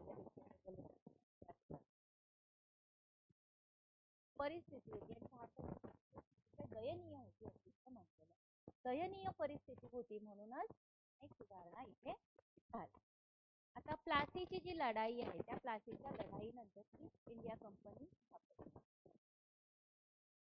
आणि त्यांनी होल्ड केलं होतं. त्यांनी सगळी सत्ता त्यांच्या हाती आली होती ईस्ट इंडिया कंपनीच्या. सिग्निफिकंट पार्ट काय होता कंट्रीचा? तो सगळा सिग्निफिकंट पार्ट त्या ईस्ट इंडिया कंपनीकडे गेला होता, जी की प्लासीच्या लढाईनंतर स्थापन झाली. हेही विचारला जाईल बरं का, प्लासीची लढाई आधी झाली की ईस्ट इंडिया कंपनी? काही विचारू शकता तुम्ही. ऐकत असताना तुम्हाला प्रश्न पडला, कमर्शियल गेन म्हणजे जे काही व्यावसायिक मिळणं होतं ते भेटत होतं, त्याकरिता होती कंपनी जी इस्टॅब्लिश झाली होती. ती peace in the areas occupied and house, ज्या काही भागात ती इंडिया कंपनी स्थापन झाली त्यांचा अप्रोच काय होता तर शांतता प्रस्थापित कर. However, could not pay attention to the well-being of downtrodden peers. म्हणजे त्यांचं काही असं अटेन्शन नव्हतं की जे पुअर लोक होते, दलित लोक होते किंवा वंचित जे समूह होते त्यांचं कल्याण करावं असा काही त्यांचा उद्देश मात्र तिथे नव्हता. ग्रॅज्युअली इंडियन सोसायटी पुढे मूव्ह करत गेली ऑर्थोडॉक्स आणि कस्टम बाउंड. ऑर्थोडॉक्स एक्झॅक्ट मला मराठीत नाही सांगता येणार पण मी त्याचं मिनिंग सांगते की ऑर्थोडॉक्सी म्हणजे काय तर जुन्याच पद्धती पुढे घेऊन जाणं. फॉर एक्झाम्पल की मी आज 20-25 वर्षाची झाली ॲज अ फिमेल म्हणून माझं लग्न झालंच पाहिजे हे कुणाला वाटतं आई वडिलांना वाटतं. हे जे विचार आहे ह्या विचारांना ऑर्थोडॉक्सी विचार असे म्हणतात. म्हणजे काय तर ट्रेडिशनल देखील शब्द आपण पारंपरिक आपण मराठी शब्द वापरू शकतो त्याच्यासाठी पण एक्झॅक्ट शब्द तुम्ही शोधून. ऑर्थोडॉक्सी म्हणजे काय जरी मुलगी शिकली काय झालं तरी तिचं लग्न झालंच पाहिजे त्याला म्हणतो ऑर्थोडॉक्स. अजून ऑर्थोडॉक्सी विचार एक दुसरा सांगतो पुरुषांच्या बाजूने सांगतो म्हणजे पुरुषांना असं वाटायला नको की सगळीच महिलांची बाजू घेतात मॅडम. घरात कमवणारा करता कोण असतो पुरुष असतो पण आत्ताची परिस्थिती बदलली आहे की नाही आज दोघंही कमवतात की नाही महागाई तेवढी वाढली गरजा वाढल्या स्वतःचं घर पाहिजे स्वतःची गाडी पाहिजे मुलांना चांगल्या शाळेत शिकवायचे त्यानुसार त्यांना त्यांचं इन्कम पण वाढवायचं. पण ह्या ऑर्थोडॉक्स मेंटॅलिटीला इथे आपण ब्रेक केलंय की कारण महिलाही त्याच्या बरोबरीने कमवते आधी जे नव्हतं. पण पुरुष अजूनही ऑर्थोडॉक्सीस आहे काही ठिकाणी किंवा काही पुरुष नाही अजूनही बदल घडण्याची आवश्यकता आहे. तर अशाच काही ऑर्थोडॉक्सी विचार ऑर्थोडॉक्सी कस्टम ऑर्थोडॉक्सी प्रथा त्यावेळी होत्या आणि अजूनही आहे. त्या कस्टम बाउंड आहे म्हणजे जे माझं मूळ आहे ते मला सोडायचंच नाही त्यात मला पुढे जायचंच नाही. काहीतरी आता अनेक सण समारंभ आपण करतो पूर्वीच्या काही सण समारंभ साजरे करणे आणि आत्ताचे फॉर एक्झाम्पल आत्ताच काल गौरी गणपती महालक्ष्मी झालं त्या 16 चटण्या 16 भाज्या त्या सणाला केल्याच पाहिजे. आता कोण कसं करतं का नाही पुरणपोळी आमटी भाताचा नैवेद्य करतात बस कुठेतरी झालं ना बरं तेव्हा केल्या जातं त्या 16 भाज्या 16 चटण्या आज नाही केल्या काही फरक पडलाय का देव म्हणतोय का देव आता देव मानणारे पण अनेक त्याच्यावर विश्वास जे देव मानत नाही ते हे सण समारंभाला वेटेजच देत तर त्यांचं काही नुकसान झालंय का बरं जे करतात त्यांना एक समाधान मिळालंय ना 16 भाज्या नाहीच केल्या तुम्ही तर त्यातनं काही बिघडलंय का नाही पण तुमची परिस्थिती तुमची वेळ तुम्हाला कसं सांगते त्यानुसार तुम्ही करा. आज 16 भाज्या घ्यायला तर माझ्याकडे पैसेच नाही मी काय त्या महालक्ष्मीला नैवेद्य करणार 16 चटण्या करायला मला वेळच नाही मी काय तिला नैवेद्य करणार आहे कारण माझी प्रायोरिटी काय आहे तर घरात कमवणार. आज 16 भाज्या 16 चटण्या मी एकाच दिवशी करेन पुढे महिनाभर मी काय करू हो की नाही. देव म्हणत नाही मला एवढंच पाहिजे देव म्हणतो तुम्ही भक्तिभावाने करा. देव तर म्हणतच नाही खरं देवानी कधी येऊन आपल्याला सांगितलं तर अशी एकही केस तरी अजूनपर्यंत माझ्या कानावर नाही. हे सगळं माणसानेच तयार केलं कारण हा कस्टम बाउंड आहे हा ऑर्थोडॉक्सी आहे. कोणीतरी म्हटलं की आज देव माझ्या घरी चहा प्यायला आला होता कोणीच नाही म्हणत असते ना ते आपण ठरवतो. इव्हन काही देवाची भक्ती करणारे काही असे विविध प्रकार आहेत त्याची अजून काहीतरी आहे त्याच्यामध्ये जर आपण घरी चहा केला तर चहाचा सुद्धा नैवेद्य देवाला द्यायचा.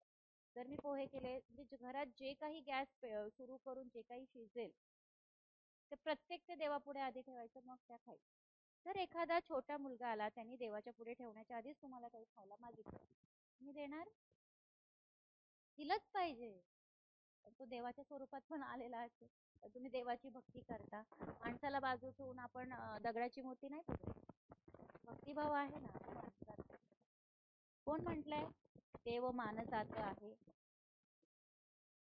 गाडगे महाराज बोललेत की तो हा हे जे काही मी एक्झाम्पल देतो रिलेव्हंट नाही त्याला काहीतरी त्याचं कनेक्शन आहे. देवाच्या 16 भाज्या केल्याच पाहिजे आपण काय म्हणतो कस्टम म्हणतोय. बरं ही कस्टम कोणी सुरू केली मला कोणी सांगितलं माझ्या आई. बरं आत्ताची एक ना खूप सुंदर एक ऍड मला वाटते टीव्हीला दाखवली जाते मच्छी माहितीये का, मच्छी खातात ते फिश. जे नॉन व्हेजिटेरियन लोक आहेत ना ते फिश खातात. तर बऱ्याच ठिकाणी असं म्हटलं जातं की त्या मच्छीचं जे डोकं आहे ते खायचं नाही, ते कट करून वेगळं ठेवतात. बरं, त्या छोट्या मुलीने तिच्या आईला विचारलं की का तू ते फिश फक्त डोकं बाजूला काढलं आणि बाकी फिश मच्छी शिजवली आणि खाल्ली. तिची आई तिला म्हणते माझ्या आईने मला असं सांगितलं. बरं, तिच्या आईला तिने विचारलं तू का असं केलं, ती पण म्हणते माझ्या आईने मला सांगितलं, माझ्या आईने. म्हणजे ही चेड होती. आणि शेवट एक आई असते ती सांगते की फिश एवढं मोठं होतं आणि घरातलं ते जे भांड होतं शिजवणारं ते मोठं नव्हतं, त्याच्यामध्ये तेवढाच भाग बसत होता, म्हणून मी ते डोकं बाजूला काढून ठेवलं होतं. हे तिचं रॅशनल होतं, कारण तिचं ते जे शिजवण्याचं भांड होतं ते छोटं होतं. पण ते वर्षानुवर्ष वर्षानुवर्ष वर्षानुवर्ष ते सुरू झालं तर काय तिचं डोकं खायचं नसतं. अरे का खायचं नसतं असं कोणीच म्हटलेलं नाही, हो की नाही. म्हणजे कापताना मच्छी, जर मी पण व्हेजिटेरियन आहे, मी नाही खात, पण मला ती ऍड इतकी भावली की आपण ते आपल्या प्रत्येक गोष्टीला रिलेट केलं पाहिजे. आता सोमवारी पांढरेच कपडे घालायचे कोणी सांगितलं? एखादा व्यक्ती असेल की त्याच्याकडे पांढरेच कपडे असेल, त्यांनी ते सोमवारी घातले असेल, त्याला बघून लोक ते पुढे पुढे गेले. अरे तुम्हाला काही रॅशनल आहे की नाही, तुमचं तर्क काही वापरा, तुमचं काही लॉजिक आहे की नाही तुम्हाला, की सांगितलं म्हणून तसं तसंच हे कस्टम म्हणून. काही कस्टम आपल्याला पटत नाही तरी आपण त्या करतो, नाही पटत सोडून द्या, तुमचं मन तुम्हाला काय सांगतं ते महत्वाचं, हो की नाही. आज जर माझं अख्खं घरदार देवाची खूप भक्तिभाव करत असेल, पण मला असं वाटतं की नाही ते करतायत, मी नाही केलं तरी चालेल, माझी काही चूक आहे का याच्यात? पण नाही, पण माझ्या घरातले खिळवून टाकलं की पोरगी देवाचंच करत नाही किंवा हे पोरग देवाचंच करत नाही म्हणून हिचं काही पुढं जात नाही. काही नाही, ते प्रयत्न मॅटर.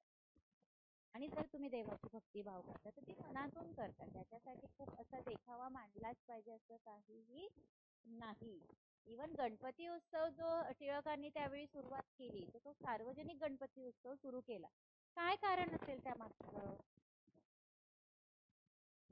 आता हे टिळकांचं. नेल्सन मंडेलाचं मी उदाहरण देते, साऊथ आफ्रिकेत, I think South Africa, check कराल देश. त्यावेळी ना वंशवाद खूप होता, वंशवाद, रेसिझम ज्याला आपण म्हणतो, की काळे गोरे, श्रीमंत गरीब, अशी प्रचंड मोठी दरी होती. नेल्सन मंडेलांनी ह्याच्यावर खूप विचार केला की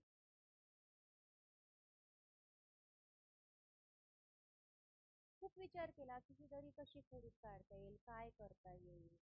त्या टिळकांना त्यावेळी वाटलं असेल सार्वजनिक गणपती. अच्छा, आधी ते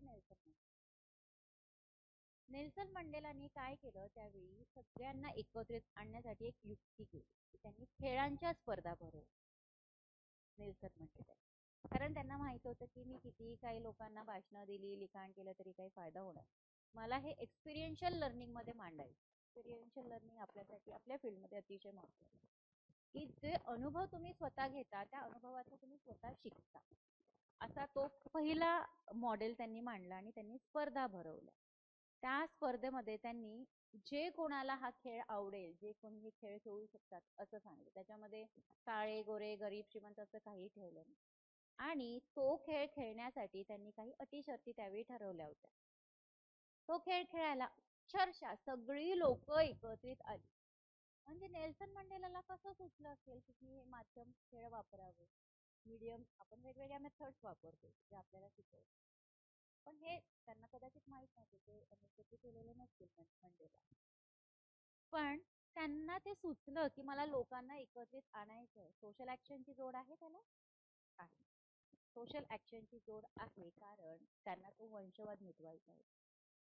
खेळाच्या माध्यमातून सगळी लोक एकत्रित आले, कारण खेळ असा आहे ना की सगळे एन्जॉय करतात, सगळे एकत्रित येतात, हो की नाही. लहान मोठे वयोवृद्ध सगळे ते खेळ खेळले आणि तेव्हापासून बऱ्याच प्रमाणामध्ये जे काही वंशवाद त्या काळामध्ये तो कमी कमी होत गेला.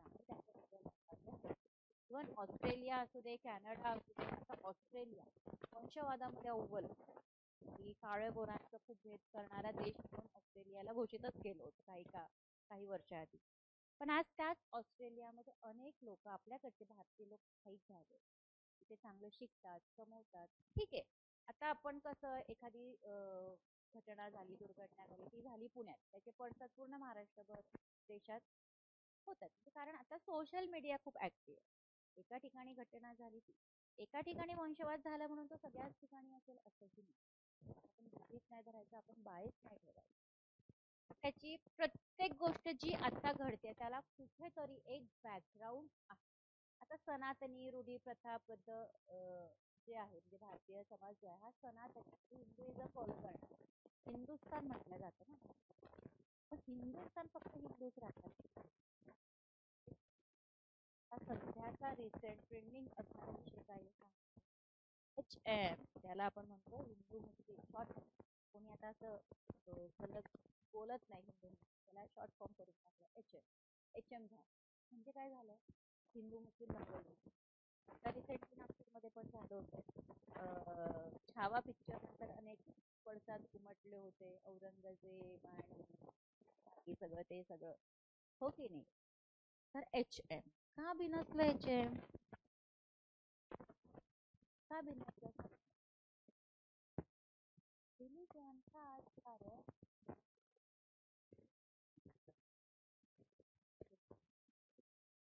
त्याच्यामध्ये हे सनातनी हे हिंदू धर्म मांडताना आपले मुस्लिम बांधव आहेत, ख्रिश्चन, पारसी आहे, नाही आहे का त्याच्यामध्ये. मग आपण कुणाच्या तरी भावना दुखावल्या पाहिजे का?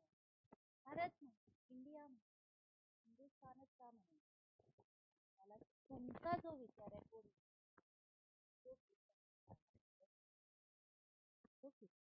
आपल्याला सगळ्यांना घेऊन एकाच घेता येईल. आता त्या काळी लोकांचा विश्वास शास्त्र, कर्म, कांड, पूजा, होम हवन ह्याच्यावर फार होता. पण त्यावेळची ती परिस्थिती त्यांच्या सतत विवेक बुद्धीला जे पटत होतं ते करत होते. पण तीच लोक त्यांच्या पिढ्या आता ते करतात का? ते नोकऱ्या करतात ना. ब्राह्मण समाज फक्त पूजापाठ करायची, हो की नाही. इव्हन आता पण आता सणवारामध्ये ब्राह्मणांना खूप अप्रोच केला जातो, आमच्या घरी येऊन पूजा करा वगैरे वगैरे वगैरे. त्याच सिस्टेमचा जर मी विषय घेतला तर कुठल्या तरी एका तरी मोठ्या देवालय, मोठ्या मंदिरात SC कॅटेगरीचा व्यक्ती पुजारी आहे का? आपण आपल्या घरी मात्र ब्राह्मणाला पाठ करून घेऊ. त्यांनी तुम्हाला कधी बोलवलंय का? इव्हन आज मला सांगा 21 वर्ष कोणीतरी म्हणतं का की SC कॅटेगरीच्या व्यक्तींनी सत्यनारायणाची पूजा करून हा, आपण म्हणतो फार देश आहे, कास्टिझम नाही, आरक्षण नको वगैरे वगैरे. मला त्यांना प्रश्न विचारायचा आहे, मला सांगा अनेक असे गव्हर्नमेंट ऑफिसेस आहेत, म्युन्सिपल कॉर्पोरेशन आहेत तिथे चतुर्थ श्रेणी कामगार हे ब्राह्मण आहेत आहेत सफाई कामगार ब्राह्मण आहे कुठल्या तरी ऑफिसमध्ये मला दाखवा. आणि जर असेल तर ही फार चांगली गोष्ट आहे, कारण आता आपण पुढे जातो. कुठलं तरी एक देवस्थान मला असं दाखवा तिथे कांबळे नावाचा व्यक्ती SC कॅटेगरीचा, मातंग नावाचा व्यक्ती, सांबार ढोर, जे SC कॅटेगरीमध्ये पण 59 जाती आहेत. तशा OBC मध्ये 349 जाती आहे, तशा SC कॅटेगरीमध्ये 59 जाती. ह्या 59 जातीपैकी एका तरी जातीचा व्यक्ती मंदिरामध्ये पुजारी आहे का मला दाखवा. आणि मग कसं म्हणतो आपण जाती व्यवस्था? जाती व्यवस्था मोठेच आणण्यासाठी ह्या रिफॉर्मची अतोनात प्रयत्न केले. अनेक गोष्टी त्या झाल्या, म्हणजे पूर्वीच्या काळी मडकं बांधा, मागे झाडू बांधा, जे आपण वाचलंय, शिकलंय, सांगितलंय त्यानुसार आपण सांगतो. तसं आता नाहीये. बदल हा मात्र झालाय जो रिफॉर्म ह्याला कारणीभूत आहे. सामाजिक बदल हा घडलेलाच आहे. ठीक आहे, मी काही शब्द तुम्हाला शिकवणार नाही, पण मी जे आता सांगते हेच तुम्हाला लक्षात ठेवायचं आणि हाच अप्रोच घेऊन हाच बेस घेऊन तुम्हाला पुढे जायचं आहे. आता ते सगळं बदललंय असं सगळं म्हणतात, पण 100% नाही. बदलेल. ज्या दिवशी समान नागरी कायदा अस्तित्वात येईल, त्याचं इम्प्लिमेंटेशन होईल, त्या दिवशी देश बदलेल. समान वाटणी होईल, त्या दिवशी देश बदलेल. सगळे लोक एका येईल की कोणताही व्यक्ती जाऊन ती देवाची पूजा करू शकेल ऍज अ पुजारी म्हणून, त्या दिवशी जग बदलेल, त्या दिवशी बदल घडेल. चतुर्थ श्रेणी कामगार म्हणून सगळ्या जाती धर्माची लोक तिथे असेल. जर 4 चतुर्थ श्रेणी कामगार असेल तर तिथे 4ही धर्माची लोक पाहिजेत असं मला वाटतं. असं सगळ्यांना वाटायला. तर देश बदलेल, देश घडेल, देश सुधारेल. अदरवाईज कर्मकांड मांडणारी होती, पूजापाठ करणारी होती, जातीवाद मांडणारी होती, कारण त्यावेळेचा तो काळच होता. आणि ज्या काही माती प्रथा किंवा ट्रेडिशन्स त्या अस्तित्वात होत्या त्याचा अतिशय प्रभाव त्या लोकांवर होता आणि तेच त्यांना शिकवत होतं. जसं मी आता त्या मच्छीचं उदाहरण दिलं की ती एक आई जी सापडली की तिने सांगितलं की मी मच्छीचं डोकं का कापलं, कारण माझं जे पातेलं, माझं जे भांडं होतं त्याच्यामध्ये पूर्ण मच्छी शिजू शकेल एवढी जागा नव्हती, म्हणून मी ते कापून वेगळं ठेवलं की नंतर शिजवून खाता येईल. पण ज्यांनी बघितलं त्यांनी काय सांगितलं की शिजवताना मच्छीचं डोकं बाहेर काढून ठेवायचं. हा तुमचा अप्रोच आहे, तुम्ही ते कसं आत्मसात केलं. अनेक लोक अनेक भाषणामध्ये पाण्याच्या ग्लासाचं तर एक एक एक म्हणजे त्याला एक वेगळा पुरस्कार देऊन टाकायला पाहिजे त्या पाण्याच्या ग्लासच्या उदाहरणात. अर्धा ग्लास भरलाय की अर्धा ग्लास रिकामा आहे, हो की नाही. तो त्यात आता ही बाटली भरलेली आहे, मला भरलेली दिसते. आता पुढच्या व्यक्तीला कदाचित इथे पाणी दिसत नाही कारण याचा कलरच असतो.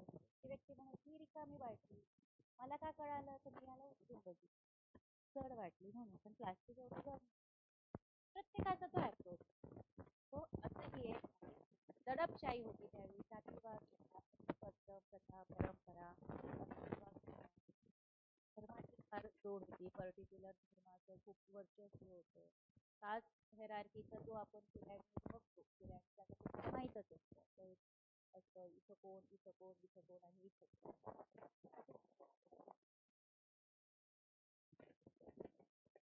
कास्ट हेरार्कीचा पिरॅमिड असे म्हणतात. असाच एक पिरॅमिड मास्लोच्या हेरार्की थेरीमध्ये सुद्धा आहे. मास्लो हेरार्की थेरी माहिती आहे, पुढे शिकू. ठीक आहे, तर हे असं त्यावेळी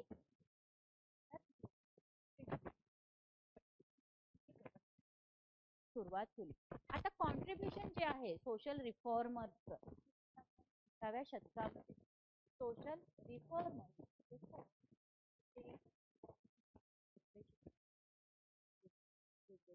राजा प्रतिपाला बॅनर्जी असू दे, विवियन डिओजा असू दे, अनेक असू. आता ह्यांचं योगदान काय आहे ते 20व्या शतकात. अर्जंट नीड काय होती सोशल आणि रिलिजियस रिफॉर्मची, जे सामाजिक आणि धार्मिक सुधारणा करण्याचे त्या काळामध्ये जास्त घडण्याची सुरुवात होती. ते मॅनिफेस्ट करत होते स्वतःला की आपल्याला हे बदलायचं from the early decade of the 19th century. जसं रिस्पॉन्स वेस्टर्न कल्चर किंवा एज्युकेशनच्या कॉन्टॅक्टमध्ये आला तर ते इंग्रज होते त्या काळामध्ये, ते वेस्टर्न कल्चर फॉलो करणार होते, ते शिक्षण घेतलेले होते, तर एक थोडा त्यांचा एक चांगला इम्पॅक्ट आपल्यावर पडला. आता काही रिफॉर्मर्सचं असं म्हणणं होतं की आपण इंग्रजांना मदत केली पाहिजे, त्यांची हेल्प घेतली पाहिजे. पण काही लोक हे इंग्रजांच्या विरोधात देखील होते, रिफॉर्मर्स पण. आता पण देखील अनेक रिफॉर्मर्स, समाजसुधारक वगैरे आहेत, पण त्यांचे एकमत कधीच होत नाही, हो की नाही. आता जातीयता किंवा महिलांच्या संदर्भातल्या अनेक संस्था संघटना काम करतात, पण ते सगळे एकत्रित येऊन त्यांचं एक मत होतं का, नाही तर प्रत्येकाला त्यांचं वेगवेगळं मत मांडायचं, वेगवेगळी स्थान प्रस्थापित करायचा, वेगवेगळा स्टेटस प्रत्येकाला हवा आहे. म्हणजे पद्धतशीरपणे काम करण्याची सुरुवात 19व्या-20व्या शतकामध्ये थोडी सुरुवात झाली होती आणि त्यातनं बहुतेक कामांमध्ये वाईट गोष्टी ज्या होत्या त्या बंद करून त्याचा एंड झाला होता आणि पुढे चांगल्या गोष्टी. त्यातलं एक बेस्ट एक्झाम्पल मला कायम आवडतं ती म्हणजे सतीप्रथा बंद झाली. अरे काय प्रयत्न केले असतील त्या लोकांनी, शक्य होतं का सतीप्रथा किंवा एखाद्या विचाराला विरोध करणं, हे फार इम्पॉसिबल होतं. इथे लॉंगर विलिंग म्हटलं आहे, एक्सेप्ट करायच्यात आपल्याला ट्रेडिशन्स, म्हणजे खूप जास्त इच्छाशक्ती असली पाहिजे की आपल्याला काय पटतं. आता कदाचित राजा राममोहन रॉयला हे पटलं असतं की सतीप्रथा असावी, तशी बंद झाली असती का नाही, पण त्यांना वाटलं की ही नसावी, त्यांनी त्यासाठी प्रयत्न केले. अशा अनेक गोष्टी ज्या आपल्याला करायच्या. ठीक आहे, म्हणजे शतकानुशतक जे पाळलंय किंवा जे करताय तेच केलं पाहिजे, तोच धर्म फॉलो केला पाहिजे. आता तर असं आहे की आज ज्या धर्मात किंवा ज्या जातीत मी जन्मली आहे तीच जात किंवा तीच धर्म मी फॉलो करेल असं नाही. माझा धर्म बदलू शकते, तो कॉन्स्टिट्युशनल राईट आहे माझ्यासाठी, ती माझी विल आहे. मला काय वाटतं हे महत्वाचं आहे. सो असे हे रिफॉर्मर्स होऊन गेलेले आहेत. त्यातलं पहिलं घेऊया आपण, राजा राममोहन रॉय. आता काही यांचे वर्ष, यांनी काय स्थापन केले, त्यांचे जन्म कुठे झाले, वर्ष काय होते हे महत्वाचं आहे. लिहून घ्यायचे हे मुद्दे सुचवून. लिहून घ्या पहिलं नाव राजा राममोहन रॉय.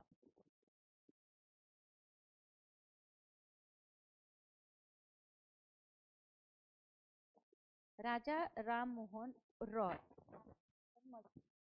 22 मे 1772 रोजी 1772 रोजी यांचा जन्म झाला होता आणि त्यांनी ब्राह्मो सभाची स्थापना केली होती ऑगस्ट मध्ये. याच्यावर प्रश्न येतो. आधी ब्राह्मो समाज आता आपण म्हणतो पण त्याचं पूर्वीचं नाव होतं ब्राह्मो सभा, नॉट समाज. ठीक आहे, घेऊन घ्या. ब्राह्मो समाजाची स्थापना कोणी केली, कुठल्या संस्थेची कोणी स्थापना केली असाही प्रश्न येतो. कुठल्या वर्षी स्थापना झाली हे सुद्धा येतं.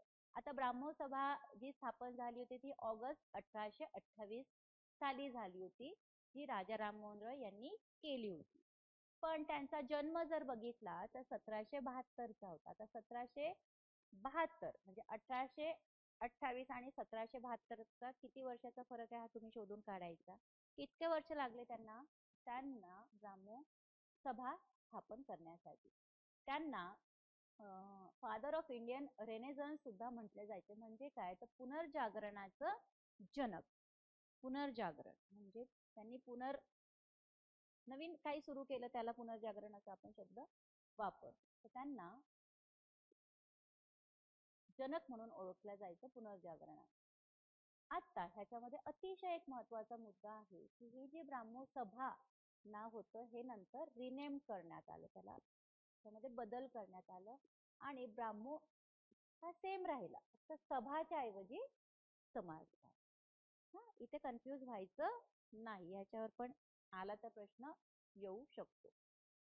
आता हा जो समाज होता ब्राह्मो समाज हा कशासाठी कमिटेड होता तर worship and adoration of the eternal unsearchable immutable being is the author and preserver of the universe. म्हणजे काय तर विश्वाचा लेखक. समाज हा विश्वाचा लेखक आणि संरक्षक असणारं जे शाश्वत आहे. शाश्वत म्हणजे काय त्याला आपण सस्टेनेबल म्हणतो. आता सस्टेनेबलला मराठी शब्द म्हणजे जे खूप लॉंग टर्म पर्यंत चालतं, पुढे चालणारं सस्टेन करणं म्हणतो आपण ते. अगम्य होतं, अपरिवर्तनीय होतं, अस्तित्वाची उपासना करणारं होतं, आराधना करण्यासाठी वचनबद्ध असणारा हा समाज आपला राजा राममोहन रॉयच्या काळामध्ये होता. पूजा करणे, मेडिटेशन करणे, उपनिषदांचं वाचन करणं हे त्या काळामध्ये खूप जास्त चालायचं आणि ते एक फॉर्म होतं पूजा करण्याचं, एक स्वरूप होतं पूजापाठ करण्याचं असं त्यावेळी म्हटलेलं. Images, statue, sculpture, carving, painting, picture, अनेक गोष्टी त्याच्यामध्ये होत्या ज्या अलाउड होत्या समाजाच्या, म्हणजे समाजची मंदिरं वगैरे आपण म्हणतो ना. ठीक आहे, वर्शिप अँड नो ग्रेव्हन इमेजेस म्हणजे प्रार्थना, ज्ञान, उपनिषदांचं वाचन करणं, उपासनेचं स्वरूप म्हणजे वर्शिप, उपासना म्हणजे वर्शिपिंग किंवा पूजापाठाचं स्वरूप मानला जायचं. पण हे जे कोरीव काम, चित्रकला, चित्र, पोर्ट्रेट हे जे सगळं होतं ना, पुतळा, शिल्पकला वगैरे हे त्या समाज इमारतीमध्ये लावण्याची परमिशन मात्र नव्हती. त्यामुळे समाजाचा विरोध अधोरेखित झाला आणि मूर्तीपूजा आणि निरर्थक विधी वगैरे त्यावेळी मानल्या गेलं होतं. ठीक आहे, असं त्यावेळी होतं. आणि त्यांनी एक नवीन रिलिजन स्थापन केला होता. त्यांना असं वाटत होतं की हिंदुइझम जे आहे त्यांचं प्युरिफिकेशन व्हावं, शुद्धीकरण व्हावं असं त्यांना वाटत होतं. आणि ह्याच त्यांच्या विचाराला अनेक ठिकाणी विरोध झाला, कारण हिंदू धर्म हा प्रखर होता, त्यामध्ये त्याला कोणी क्रॉस करेल असं त्यावेळीची परिस्थितीच नव्हती, कारण त्यांचंच सगळं अस्तित्व होतं, त्यांचं सगळं चालत होतं. एव्हिल होतं प्रॅक्टिसेसचं जे एक्सेप्ट करण्यात आलं होतं. म्हणजे ब्राह्मो समाजाचा जो प्रसार होता तो कशासाठी होता तर ज्या काही हिंदुइझम होतं त्याच्या शुद्धीकरणासाठी होतं. पण राजा राधाकांत देव नावाचे एक व्यक्ती होते, त्यांनी मात्र ह्या गोष्टीला विरोध केला राजा राममोहन रॉयला. आणि ह्याच्या विरोधात त्यांनी अनेक ठिकाणी धर्मसभा देखील घेतल्या होत्या की राजा राममोहन रॉय किंवा यांचे जो काही ग्रुप आहे हे जे करतायत हे आपल्या ह्याच्या विरोधात आहे, ते होता कामा नये.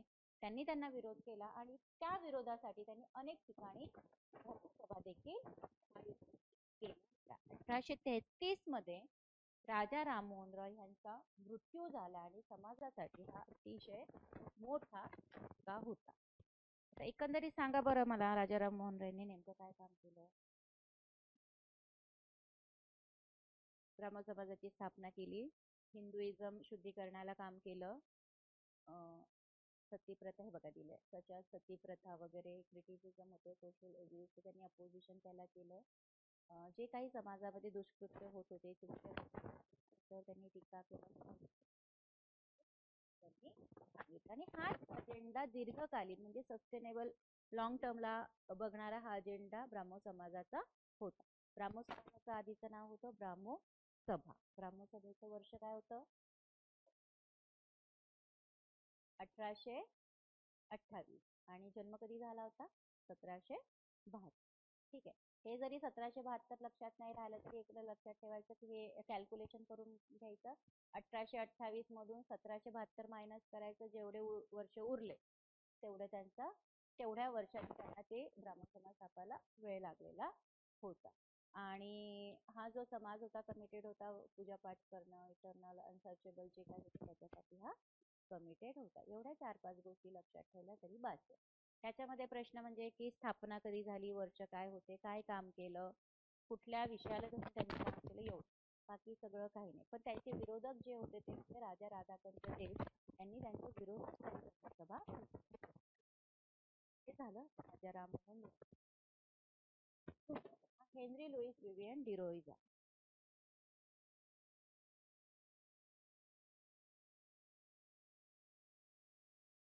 Henry Louis Vivian Derozio, spelling लिहून घ्या, HENRY. Henry Louis, LOUIS, Vivian, VIVIAN,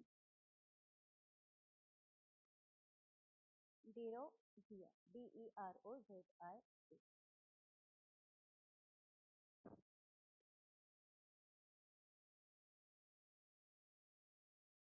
लिहिलं? सेकंड रिफॉर्मर आपण अभ्यासणार आहोत. त्यांचा जन्म 18 एप्रिल 1809 साली कलकत्त्यामध्ये झाला होता. त्यावेळी त्यांना कोलकाता म्हटलं जायचं. ठीक आहे. आता जो 1820 चा लेट काळ होता किंवा 1830 ची जी सुरुवात होती, म्हणजे 1820 चा शेवटचा काळ आणि 1830 ची सुरुवात, तिकडे खूप इमर्ज झाले होते, अस्तित्वात आले होते रॅडिकल आणि इंटेलेक्च्युअल ट्रेंड. म्हणजे तर्कशुद्ध विचार करणे किंवा खूप बौद्धिक अशा पातळीचे ट्रेंड अस्तित्वात आले होते युथ मध्ये, बेंगॉलच्या. कलकत्ता म्हणजेच बेंगॉल बरं का, कन्फ्युज नाही व्हायचं. आणि त्यालाच म्हणजे जे काही ट्रेंड अस्तित्वात आले होते यंग किंवा तरुणांच्या, त्याच्यातनं एक यंग बेंगॉल मुवमेंटची स्थापना झाली होती. महत्वाचं. आता यंग बेंगॉल मुवमेंट मध्ये कोण आहे? हेनरी लुईस विवियन डिरोइजा, असं लक्षात ठेवायचं. आता young Anglo Indian Henry Vivian Derozio यांना हे शिकले होते हिंदू कॉलेजमध्ये, ते शिकवत पण होते तिथे. 1826 ते 1831 हा त्यांचा शिकवण्याचा काळ होता. ते लीडर होते, इन्स्पायरर होते. प्रोग्रेसिव्ह किंवा प्रोग्रेसिव्ह विचार जे होते किंवा रॅडिकल विचार जे होते ते त्यांनी अस्तित्वात आणण्याचा प्रयत्न केला होता. त्यातनं यंग बेंगॉल मुवमेंट पण स्थापन झाली होती. ते कॉलेजमध्ये शिकवणारे, त्या काळामध्ये ते हिंदू कॉलेजमध्ये शिकवायचे. विवियन डिरोइजा अँग्लो इंडियन होते, ते ह्या पुरोगामी प्रवृत्तीचे नेते होते आणि प्रेरणादायी सुद्धा होते. पण आता ह्याच्या पुढे बघा काय झालं की इन्स्पिरेशन त्यांनी दिली होती from the great French revolution, जी फ्रेंच राज्यक्रांती झाली होती. हे विवियन डिरोइजांचे एक प्रेरणास्थान होतं असं म्हणायला हरकत नाही. इन्स्पायर्ड झाले होते लोकांचे जे काही विचार करण्याचे थिअरी आणि विचार करावा, अथॉरिटीला प्रश्न विचारावे, ते आता आपल्याला वाटतं ना, ते त्यावेळी त्यांना वाटलं होतं. प्रेम असावं, स्वातंत्र्य असावं, समता असावी, स्वातंत्र्य असावं, जे काही डिसेंट ला विरोध करावा असं त्यांना देखील वाटत होतं. महिलांच्या अधिकार आणि महिलांच्या शिक्षणावर जास्त जोर त्यांनी दिला होता, सपोर्ट केला होता. पण ते पहिले नॅशनलिस्ट पोएट सुद्धा होते, जे मॉडर्न इंडियाच्या संदर्भात वेगवेगळ्या कविता करायचे. जे पहिले नॅशनल राष्ट्रवादी कवी म्हणून देखील घोषित करण्यात आले होते. आता पण त्यांचा जो काही लॉंग टर्म इम्पॅक्ट व्हायचा होता तो काही तिथे झाला नाही. तिथे कुठेतरी ती चळवळ लॅग झाली, सपोर्ट पाहिजे तसा मिळाला नाही त्यांना. ज्या कॉलेजमध्ये ते शिकवत होते, हिंदू कॉलेजमध्ये, त्यांची जी काही विचारसरणी होती त्या विचारसरणीचा त्या कॉलेजवाल्यांना काही ते पटलं नाही. त्यांनी त्या कॉलेजमधनं त्यांना काढून टाकलं की तुम्ही आमच्या कॉलेजमधनं जाऊ शकता. कारण काय, जे काही रॅडिकलिझम होतं, तर्क विचार करणे किंवा जे काही प्रोग्रेसिव्ह विचार त्यांनी मांडले होते ते त्या कॉलेजच्या अथॉरिटीला, मॅनेजमेंटला काही पटलं नाही, म्हणून त्यांना त्या कॉलेजमधनं 1831 साली काढून टाकण्यात आलं होतं. मेन रिझन काय, तर त्यांचं जे लिमिटेड सक्सेस होतं हे प्रिव्हेलिंग होतं सोशल कंडिशनला धरून. पण अनफॉर्च्युनेटली ही काही मुवमेंट फार जास्त प्रचलित झाली नाही, कारण हे लॅक होतं. रेडिकलिझमला मान्य न करणारी लोक त्यामुळे तिथे होती, म्हणून ते काही अंगीकारण्यासाठी योग्य नव्हती असं त्यावेळेच्या लोकांना वाटलं. कारण ते शिक्षक होते, शिकवत होते आणि अनेक स्टुडंट त्यांच्या सानिध्यात होते. जर यांना आपण ठेवलं तर आपले स्टुडंट देखील, आपला समाज देखील त्यांच्या विचारसरणीला धरून ते पुढे जातील, ही एक भीती मॅनेजमेंटला वाटली. त्यांना त्यातनं काढून टाकण्यात आलं. पुढे त्यांनी सपोर्ट घेतला फ्रॉम कुठलेही इतर सोशल ग्रुप किंवा क्लास हे ॲबसेंट होते. बिरोईंगचा लॅक म्हणजे अभाव पडला त्यांच्या कामामध्ये. कुठलंही रिअल लिंक नव्हती, मासेस नव्हता, मॉब नव्हता त्यांच्याकडे, लोक त्यांच्यासोबत नव्हती. फॉर इन्स्टन्स ते फेल ठरले. जे पेजंट कॉज जे होतं, म्हणजे शेतकरी चळवळी वगैरे त्यांना करायच्या होत्या, पण ते तिथे कमी पडले आणि ते काही पुढं गेले नाहीत. म्हणजे त्यांचं जे काही रॅडिकॅलिझम होतं हे बुकिश कॅरेक्टर मध्ये होतं, म्हणजे पुस्तकी स्वरूपात होतं असं म्हटलं. परंतु डिस्पाईट त्या त्यांच्या त्या ज्या काही मर्यादा होत्या त्यांच्या बियॉन्ड जाऊ, त्याच्या व्यतिरिक्त कॅरी फॉरवर्ड केलं तर Roy's tradition of public education on social, economic, political question. म्हणजे शैक्षणिक, सामाजिक, आर्थिक आणि राजकीय क्वेश्चन लोकांना पडले पाहिजे असं त्यांचं म्हणणं होतं. आणि राजकीय प्रश्नांवर रॉय जे व्यक्ती होते ह्यांच्या सार्वजनिक शिक्षणाची परंपरा मात्र त्यांनी थोड्याफार प्रमाणामध्ये पुढे नेली. त्यांनी इंडियन्स हे हायर ग्रेडच्या सर्व्हिसेसमध्ये असावे अशा डिमांड सुद्धा त्यांनी केल्या होत्या. प्रोटेक्शन असावं, ज्या काही रिऑर्ड्स होतात, दंगली होतात, त्या दंगलीपासून प्रोटेक्शन मिळावं. ऑपरेटिव्ह जमीनदार जे होते त्यांचं बेटर ट्रीटमेंट मिळावी. इंडियन लेबरर्स म्हणजे स्लॅव्हरी ज्याला आपण म्हणतो, गुलामगिरी, इंडियन लेबरर्स म्हणजे आपले भारतीय गुलाम जे होते, जे दुसरीकडे काम करतात, त्यांना रिस्पेक्टनी वागवावं, त्यांना चांगली ट्रीटमेंट मिळावी, त्यांच्याशी बेटर वागणूक असावी असं त्यांचं म्हणणं होतं. पण ते ब्रिटिश कॉलनीज म्हणजे इंग्रजांबरोबर जे काम करत होते, जे काम करत होते, त्यांची ही वागणूक मिळावी, डिव्हिजन व्हावी, कंपनी फ्रीडम असावं, प्रेस म्हणजे न्याय आपल्याला मिळाला, व्यवस्थेकडे आपण गेलं पाहिजे, ट्रायल झाली पाहिजे, व्यक्त होण्याचं फ्रीडम ऑफ प्रेस म्हणजे काय, तर आपलं मत मांडलं पाहिजे आपण असं त्यावेळी त्यांना वाटत होतं. म्हणजे चारित्र्याची पुनरावृत्ती, प्रेसचं स्वातंत्र्य, ज्युरीच्या खटल्यांची मागणी वगैरे त्यावेळी त्यांनी केली होती. केलं होतं ते अनऑर्गनाइज जे सेक्टर होते त्यांच्या बाजूने हे सगळं व्हावं. वुमन राईट्स मिळावे, वुमनला सपोर्ट मिळावा, प्रोटेक्शन मिळावं, रॅडिकल विचार असावे, अनेक गोष्टी त्यांनी त्यांच्या कार्यकाळात केल्या. पण अनफॉर्च्युनेटली ते काही फार पुढं गेलं नाही. पण जेवढं काही त्यांनी केलं ते आपल्याला शिक्षणासाठी अतिशय महत्वाचं आहे, की ह्या विचारधारेला देखील धरून आपण पुढे काम करू शकतो. तो 2 सोशल रिफॉर्मर झाले आणि आता आपली वेळ संपली. पुढचे एक 16-17 रिफॉर्मर आपल्या अभ्यासक्रमामध्ये ते आपण असंच पटापट कंप्लीट करूया. ठीक आहे. आजच्या लेक्चरमध्ये कुणाला काही ऑब्जेक्शन असेल, काही समजलं नसेल तर ते तुम्ही नेक्स्ट लेक्चरमध्ये विचारा.